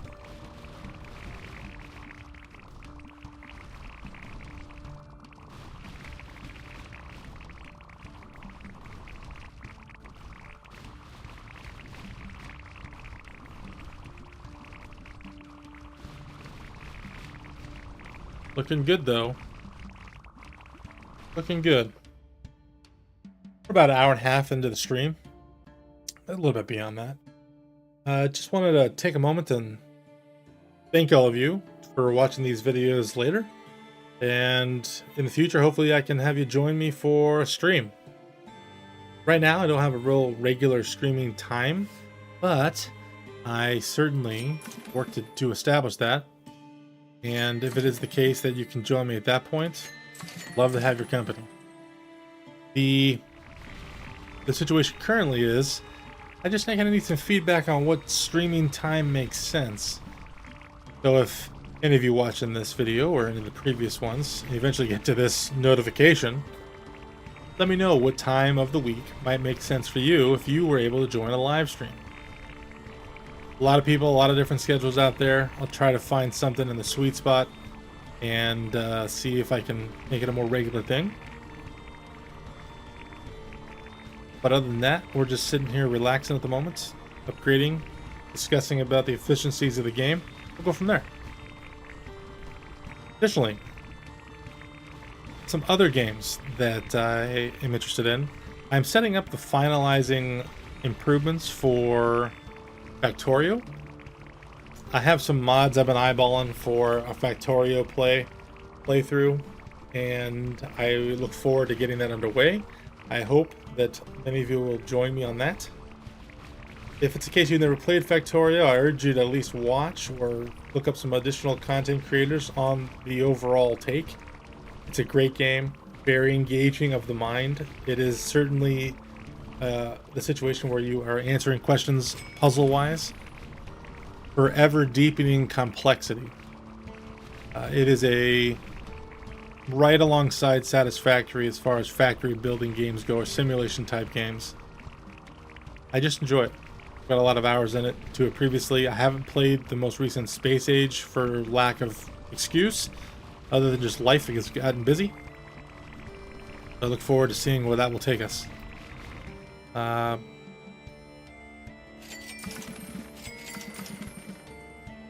No question though that among the Factorio though, I'm playing Riftbreaker currently.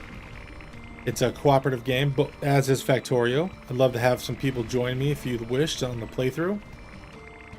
We could also do the Spell Brigade. It's a Bullet Heaven / Bullet Hell game. Made by a little bit of an indie developer. They just put out a more recent patch. I think they have what they have coming out for a 1.0 patch soon. So I think I'll be investigating that. It is a 4-player game. Happy to have all of you in the community join me. Comment in the videos below if you would like to participate in these things.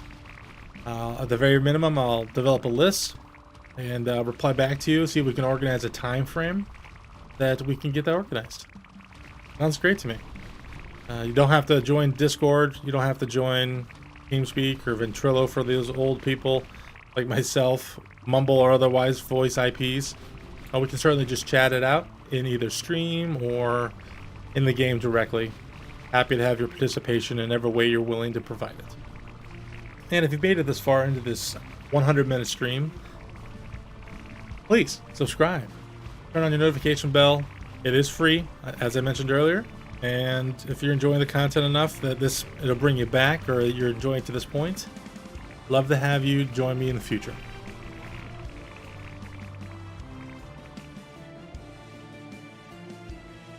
Maxed out the goblin as I was chatting.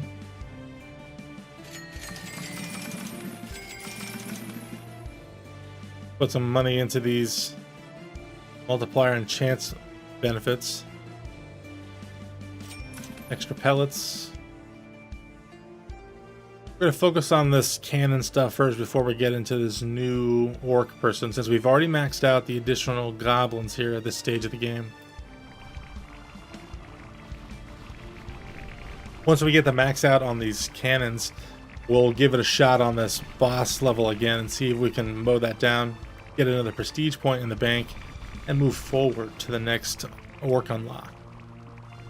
I still think we're in the position where we don't have the thrust of damage to really put down upgrading at the moment the health of both the goblins, the dryads, prince, or even the satyrs at this point. But after we get this last cannon upgrade as a breakpoint, we may want to look at just improving this. We go to our encyclopedia of the different entities in this game to date. It doesn't really seem like it'd be worth it to do some of these. But if I start at the end at this point from Island 3 at the beginning, to upgrade the both experience and food that they get for benefits, then at the very minimum I'm hoping to kill these mobs due to collateral damage. Their increases should not really make any difference, but they are going to take on, in some form or another, damage that would be utilized for killing a bigger mob that's worth more value to us. But if I can get them through a collateral, that'd be great.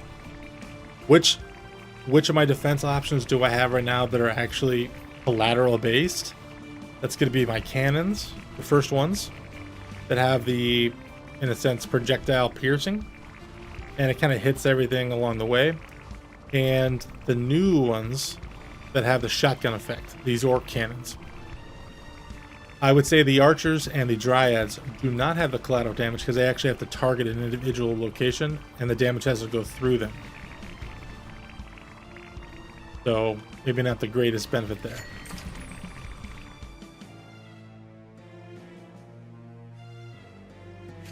Alright, maxed out pellets here momentarily.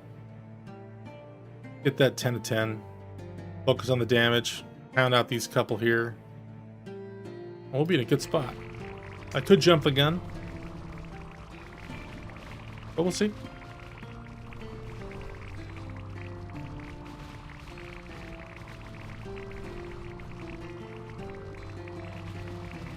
And as I am watching my stream to see if there's anybody commenting or making chat comments, I did notice a subscriber.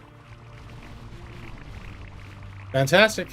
Whomever you are, thank you for joining the Basil Gaming Network. This will be, I hope, one channel in the future of the overall goal. Down the road, I'd like to get into perhaps some podcasting. I have my wife join me on a number of streams, include family and friends, and of course, anyone participating in the community to join us in gaming.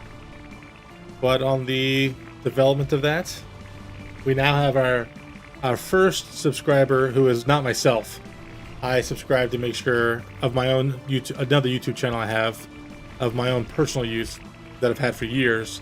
I did subscribe to this Basil Gaming channel in an effort to start it off so I can see the analytics part of it, some of the back end things, not really as an inaugural subscriber. So to whomever you are, the new subscriber, the first official unique anonymous subscriber, thank you.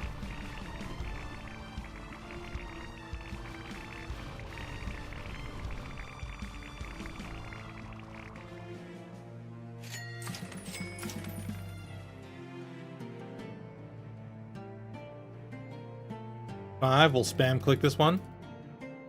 Really get it in there. There it is. 73,000. We'll max out our damage. We have the most pellets available to us. And we're on the precipice of getting one more orc cannon. And there it is. 9 of 20.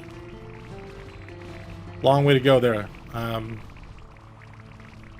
We definitely need more mobs of the orc variety to come on the screen so we can eliminate them, generating that additional metal so we can upgrade them as we go.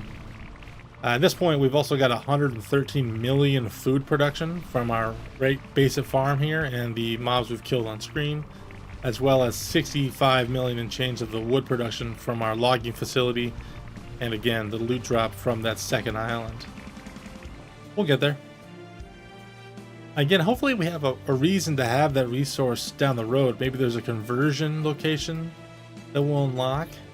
Otherwise, it seems like there's not really a necessary need to either not only calculate them on top, but also have these spaces filled by their existence if we can't utilize those incomes in some way, shape, and form.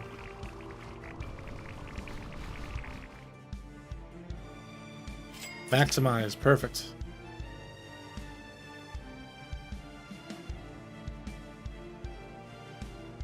We'll go critical chance first.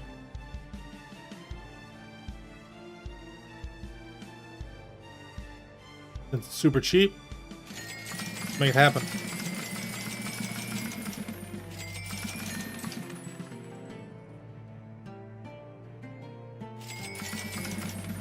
More experience. In upgrading this rogue on the health side for more loot. In truth, mental mistake. I don't think I need to do that at all. The experience here is the one I do prefer to have. There's that. Alright, see if that makes any difference at all. If they're leaking or if it's still manageable.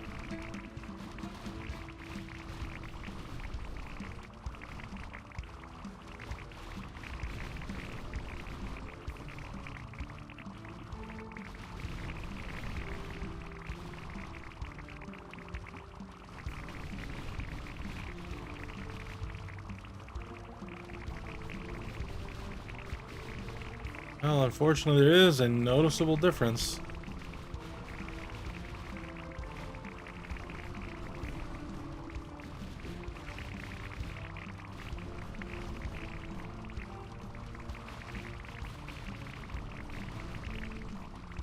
Both our regular cannons on the top right and our Dryad are over 10,000, even the average damage at this point.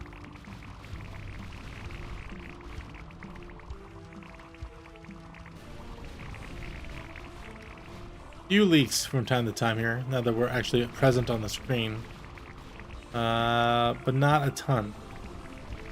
I think a good upgrade for the experience bump. Again, mental error on that rogue health point. Why did I do that? I don't need the bread, I need the experience.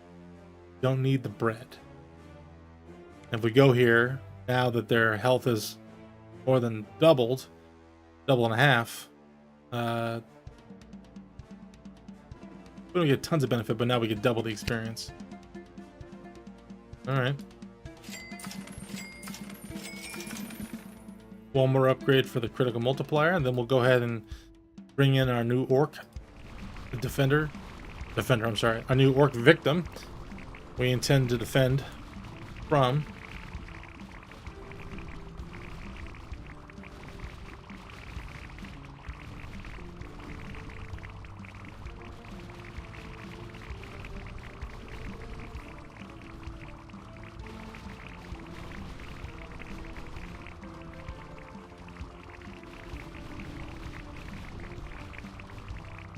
Really pretty good here. Quite happy with our progression so far. We're doing much better at this point comparatively than our previous playthrough. We're still not dominating, even though we have those prestige bonuses.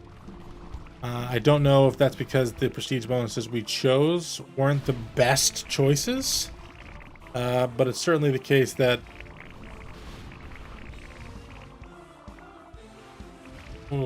not gonna make this one, unfortunately. I got my brain frozen trying to analyze these.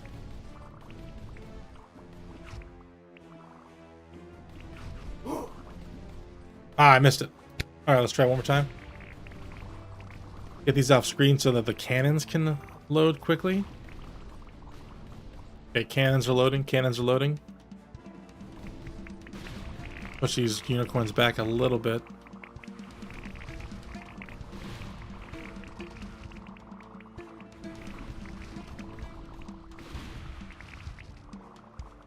Nope, not quite. Like 3 or 4 unicorns made it through.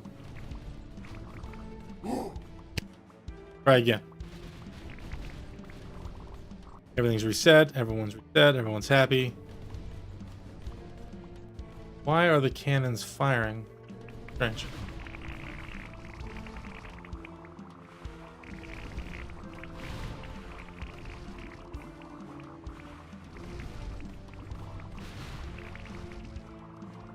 Oh, I think I might have got it this time. Just by way of cursor. We did it, alright. But I doubt we'll be able to get the next wave, so we'll come back to that. Alright. Maximize the cannon. Let's bring in the next victim.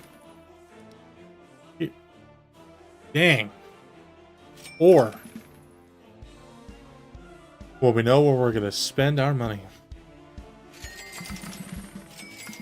Get 5 of those right off the bat. Do 5 of those right off the bat. Let's maximize this as best we can.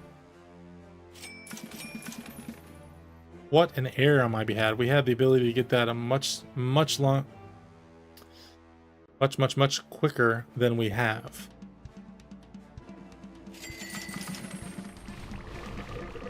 Hey.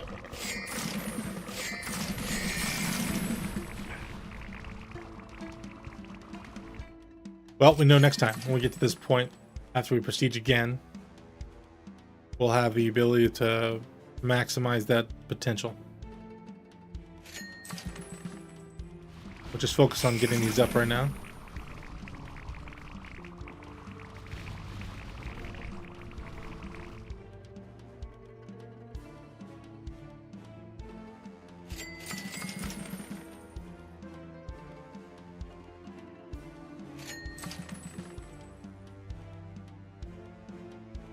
I thought it was odd that we did not have the production facilities in the early part here. You know, I guess we didn't have it here at the first one either. Off the rip, we had it here. But here we did not, and then I advanced to it. But I knew it was there because of that first playthrough. Alright, something to keep in mind. May not be in the first area for us to consider. Lesson learned. So that way we got 3 more cannons. Kicking butt, taking names. Alright, well, we'll be able to likely get through those levels we just failed for that boss attempt. If we get a few more of these in play.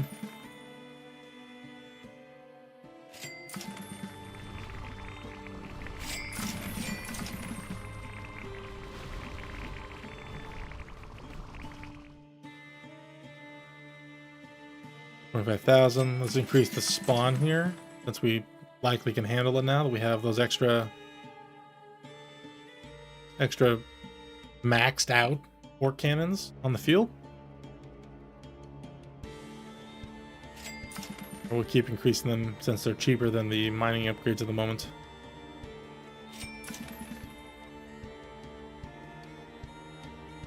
Five of 10. We'll save it for the moment. Back to there. Look, we're going to be at maximum orc cannons here momentarily after that find.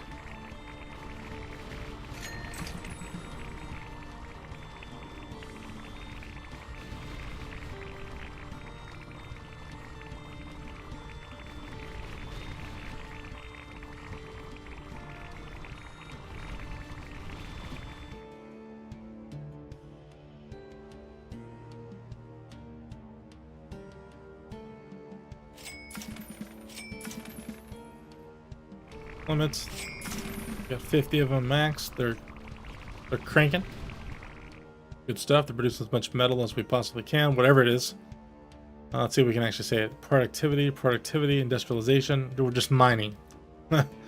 we don't know what we're mining, but we are in fact mining.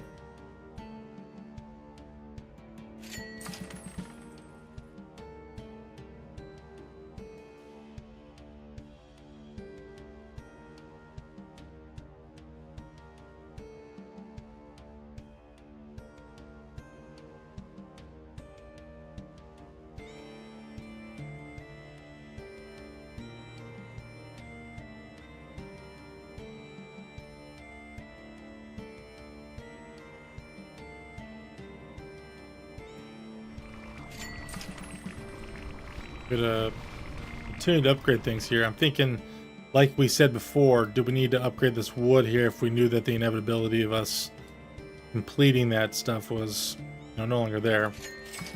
We have the ability to just kill them now. I think we probably should just increase the spawn here and then continue on to our new orc guy. There's an obelisk upgrade again, okay. And this, all defender damage? Huh?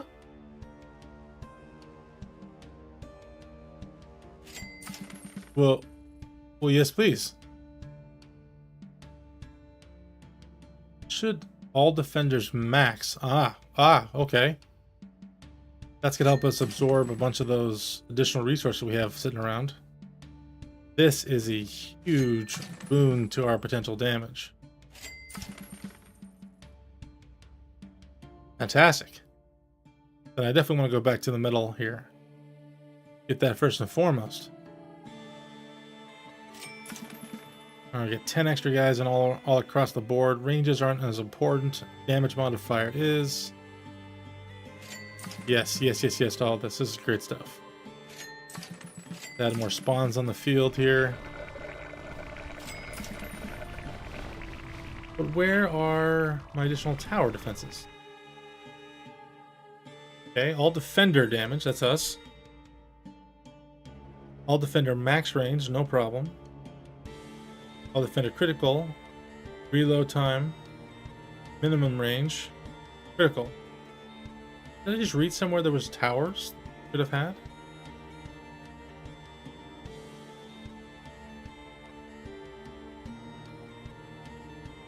Guess not.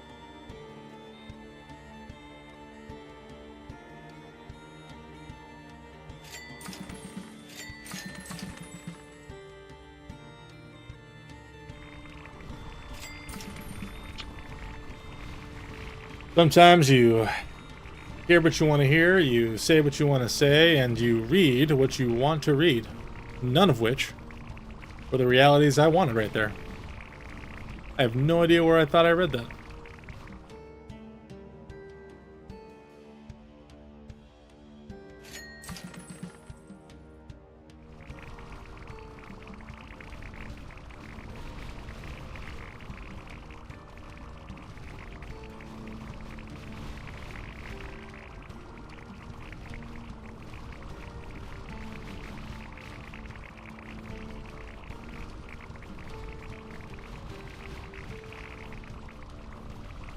Got an upgrade coming here pretty quick for another 18 of 20 for our orc cannons. Let's stick around for that real fast and then we'll go get some upgrades. There it is.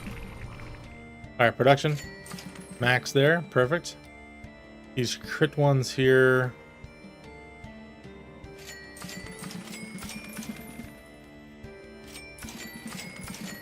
Done. Okay, so metal production's max, even though we had the blender, we didn't realize it existed when we were down here below the goblins and the orc cannons. Okay, well, now we have a repeatable pattern. We know that there's going to be an obelisk upgrade to something, there's going to be a production center, and then a choice of 1 or 2 defense towers, assuming that this all continues to go in the same direction. 2 defense towers. But we haven't received the second defense tower on this island yet, but just an increase overall to our choices here. I like this.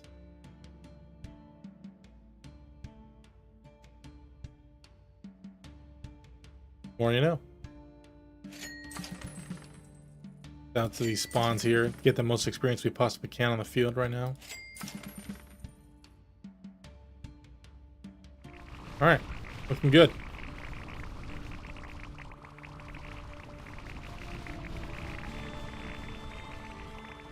Then clearly we'll focus on the upgrades that give us additional benefit to all of our defensive structures next, before we hop into the obelisk upgrades.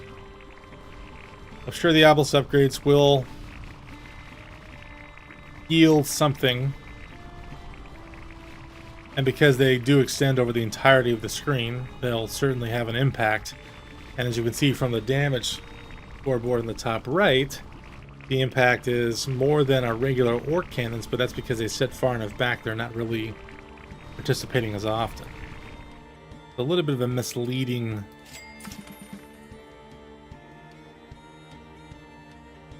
damage criteria there. If the shotguns had constant waves of attacking options, I'm sure that they would probably be in front of the obelisk, because the area that they cover is immense.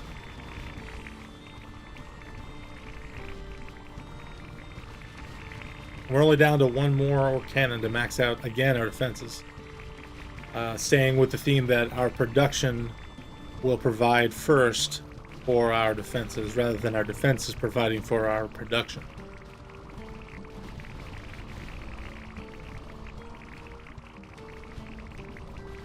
Now we're in a good spot here. Let's get to the maximizing of this one additional orc cavalry. Let's try our boss spawn again with these upgrades for the, not all the way completed, but for our general defenses. See if we can get another level or two on this boss spawn. And then I'm going to end the stream, keep our video within a reasonable size, at a little bit outside of 2 hours, and then I'll start another one up here. Although I may not start it until tomorrow. We shall see. We shall see.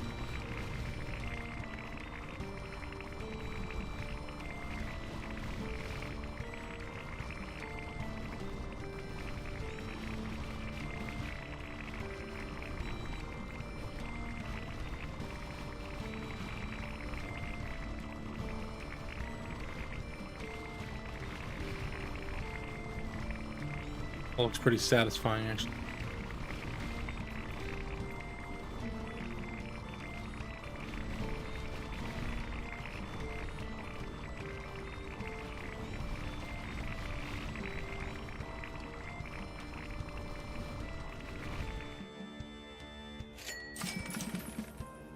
Ooh, 110,000 for another orc rider. Where do they sit as far as value goes? 1,200 hit points for 80 base experience. 65 experience for 900. 50 for 600. These guys are beefy.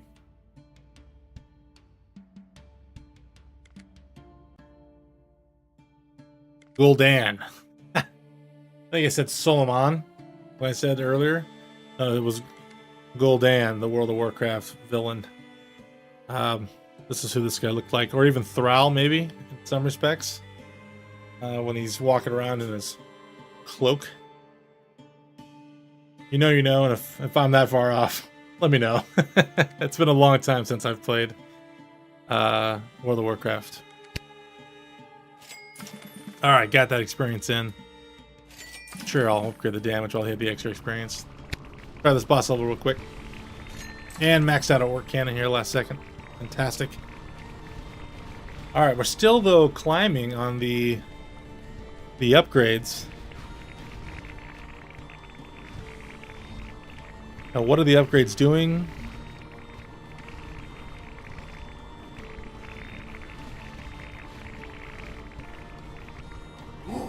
Oh, we dominated that level. Try next one.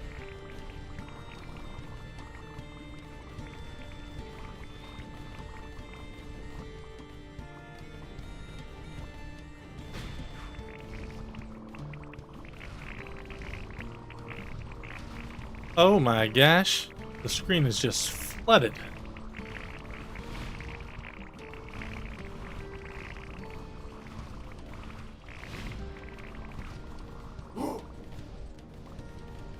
Well, clearly we're not ready for that upgrade yet. Yeah.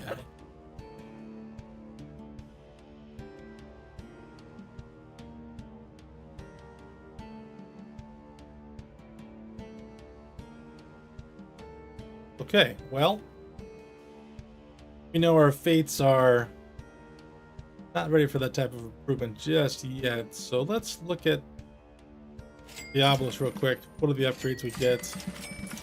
Standard stuff. Okay. Not another Obelisk Tower, though. Go back here. Oh, there it is. 3 towers. Adding to the circle of power here.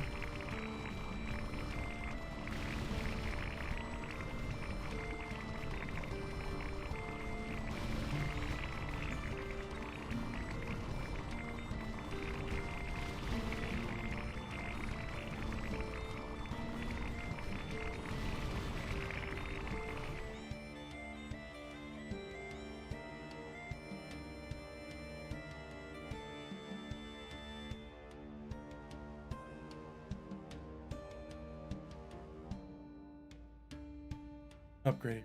Upgrade. Okay. Well, let's try to take on some more experience here with these trends and the satyrs and dryads. Just experience, though. We don't want to increase that for the loot drop since we don't know where that sink's going to be. I know. There's going to be a lot of extra hit points on the field, but it should be collateral hit points for our orc cannons, which inevitably will give us more hit points to upgrade things like defensive towers as they become more available.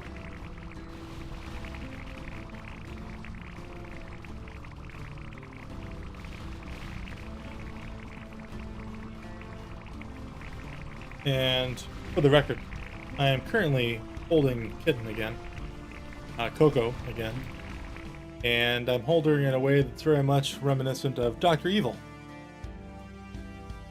Just she's laying on her side, she's in my arm, her tail is wagging, she is purring.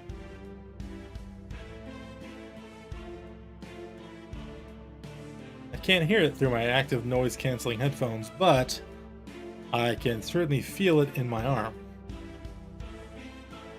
That's always nice. Well, let's go this way.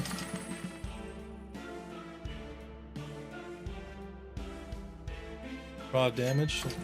Damage for everybody here.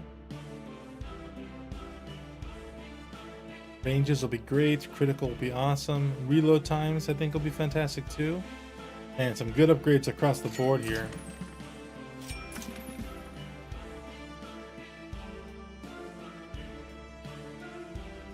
Alright. I'd like to see if we can get another chance on that boss level before we close the stream off for the day. It may take a second to get there, but bear with me. Bear with me.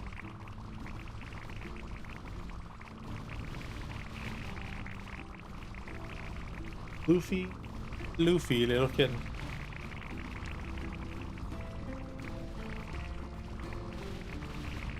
I may have said before in a previous video that ragdoll cats are fantastic, because they are. And they have the demeanor more of like a dog than they do a cat. They want to be in your space. They want to be, you know, part of your day. Will follow you from room to room. So often my wife and I will just be having a conversation, sometimes about nothing. And we'll look shortly after walking into anywhere from the laundry room, the kitchen, the bedroom, the bathroom, wherever we're having a conversation. And sure enough, both kittens will be right there with us, at our feet, meowing at each other, meowing at us a lot of times, and it just brings smiles to our face. So, like any good pet lovers, I think, out there, and you know, right? When you know, you know.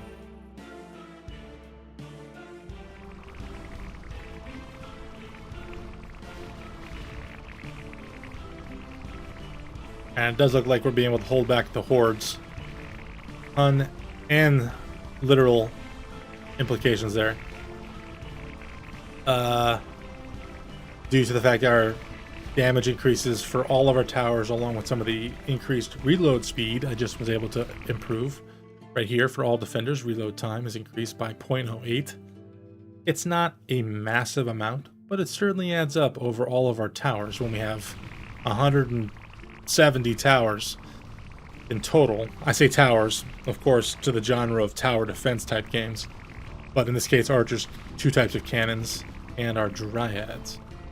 I don't even know how to calculate the reload speed for our obelisks that are attacking, and whether or not there's going to be some sort of increase of how quickly it rotates throughout the map. I don't know if that exists. So we'll see if that's something that comes up down the road. Alright, maximum area for those obelisks. Straight damage. 2 more away for the multiplier bonuses. Maximize this, maximize that. Let's maximize experience from the goblin as well.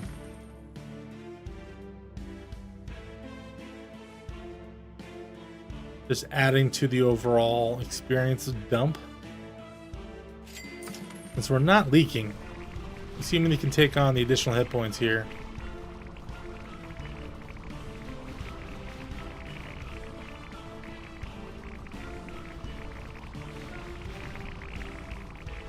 Which ultimately is the overarching concern.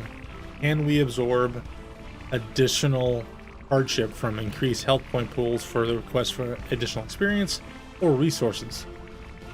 I don't know, but we're trying to find out, and we're on the way. One more for additional multiplier of damage, and we'll leave that one for what it is. I guess we should increase that one once at the least. Same with this one.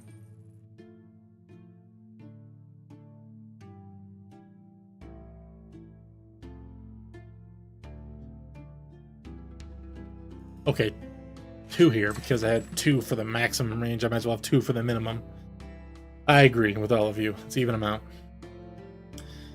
These critical chances across the board are pretty significant. So we'd get an, if the pace of increase here stays the same, we'd be getting 2.5 total all defender critical chance, which is enough to say that's worth upgrading.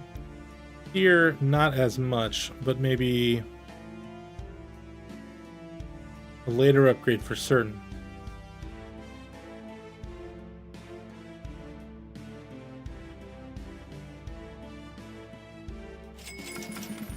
Okay, maximum level there for a goblin.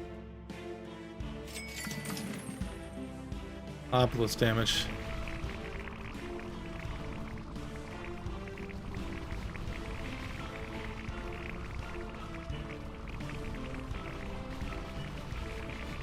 Now again, the question.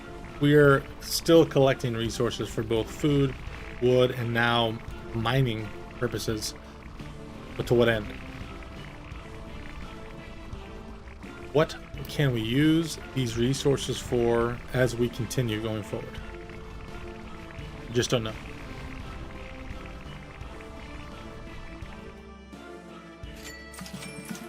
We got 5 of 10 in the monuments.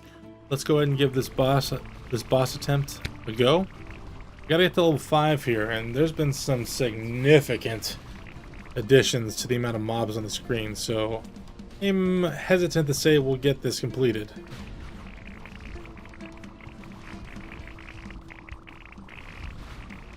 Look how many mobs there are on the screen.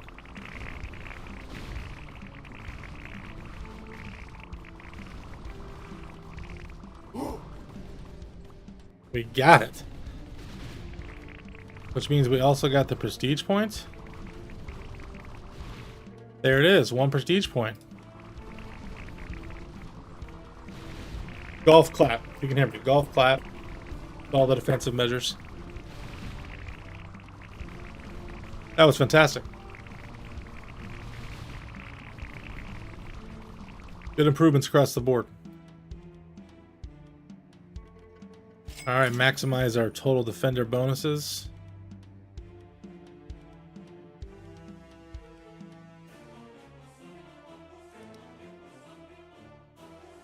Where are we at for this? Beat a boss to unlock it. Do we have a boss option? We do.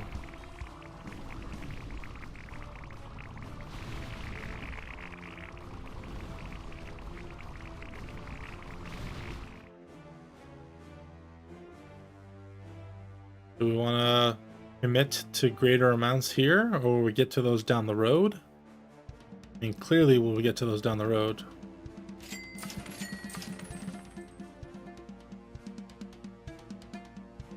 How much does this tree cost for this guy? It doesn't cost anything because we're doing just the base. Let's get the 200% on this obelisk real quick. There it is. Okay, now let's try this boss and see where it takes us.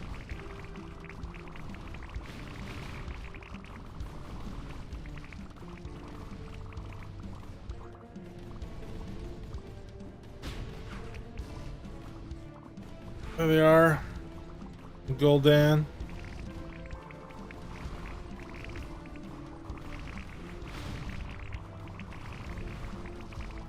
Ugh. Oh, the archers cleaned up the frost wolves there on the last volley really well.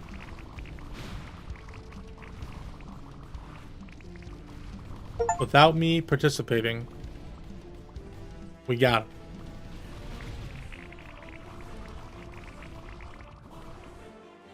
Great look. All right, let's go to the dwarven place, I guess. All right, we are faced with two choices. We got new defender, red damage splash attack. Doesn't say what type of splash attack we're playing with here, and only selects the one that we have or have not picked. Or we have picked previously. So what do we know about these guys? What does it say? White damage knockback, splash attack, knockback, or splash attack.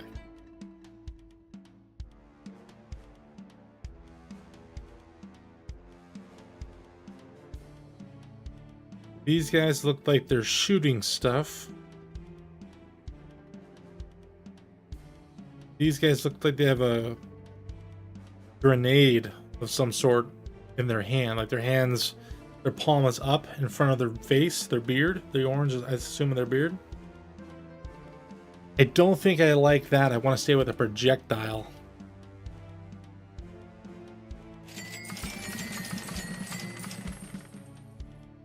And with that in mind, I'm going to go with a knockback, more of a gun choice. I just hammered out a bunch of additional spawns on these guys because, you know, we need them. We already have 7 of them out of the field here. It looks like there is going to be another production path for us. There it is, right there. Gold mining. We are mining gold, people. Alright. Damage, max range. Increase the buy limit. Let's get one of each. Okay, so we know the tree. This is pretty straightforward and simple. We know what we're dealing with.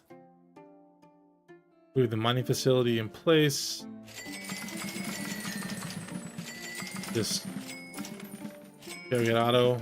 You know the usual stuff here. Got 1-to-1 on all of them. Seems great. Very happy with that already. I would presume we'd get to another obelisk upgrade somewhere up here as we go further. Looks like the dwarf is also riding. Oh, he is called a bear rider, but the photo I was intuitively, it made sense that it looked like a bear to me. Good job on the artist.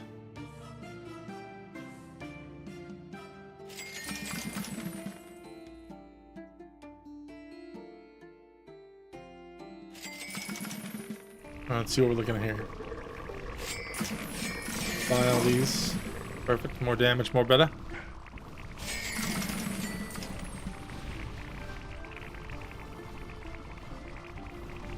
Again, still no use for our food, wood, or metal resource other than the islands that they initially came from.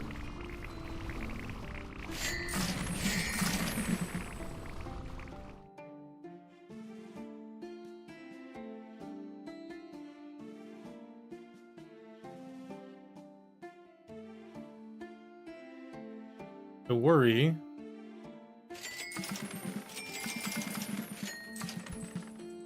But we're not going to have anything to do. On a bear. let's stay away from the.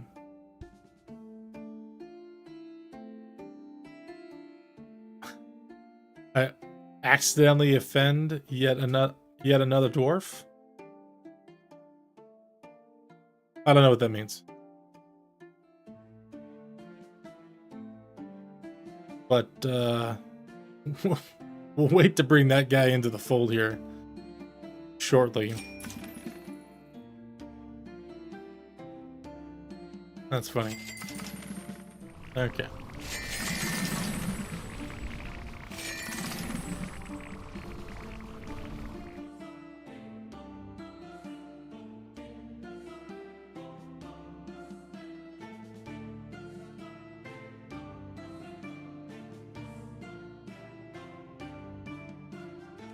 Now at some point, so we didn't have anything on this first island as like an additional bonus.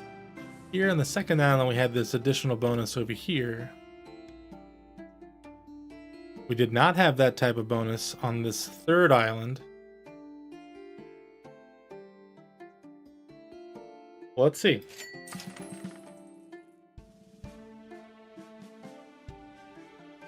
All enemies to spawn increase. We unlock an additional obelisk. Okay, well, those seem to make sense. Let's not worry about this spawning more of these right now. But these, all experience drop is 20%, but everyone gets a 20% health bonus? Ugh. Loot drop I don't care as much about. Let's do this one here. So we only get 1 and 1 here. That's fine. Okay.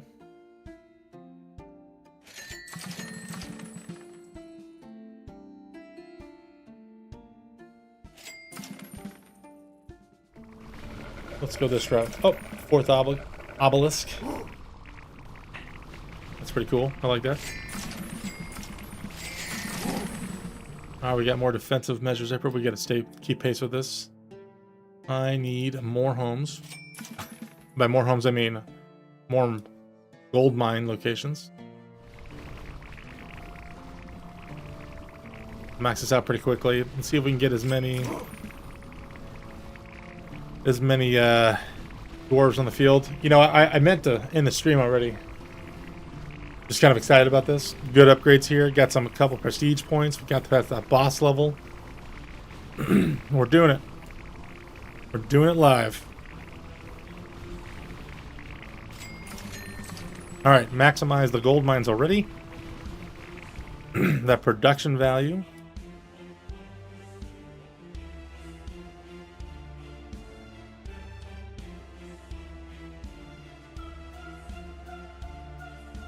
All right, let's see if we can reach a little bit farther in the stars here. We can clearly get some obelisk upgrades, but we don't need them just yet. Come back to upgrades there.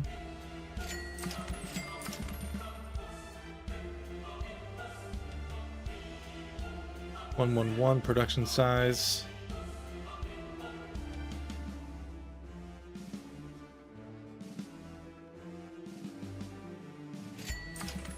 $63 is the end for that. That seems strange, but let's focus on getting those out. The more on the field, the better, and they do shoot farther, which is great.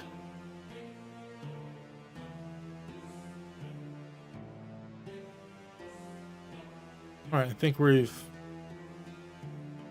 taken this as far as we want to go at the moment. Plenty to come back to. But we're gonna stop this. We're gonna stop the stream here. It's been a nice scenario.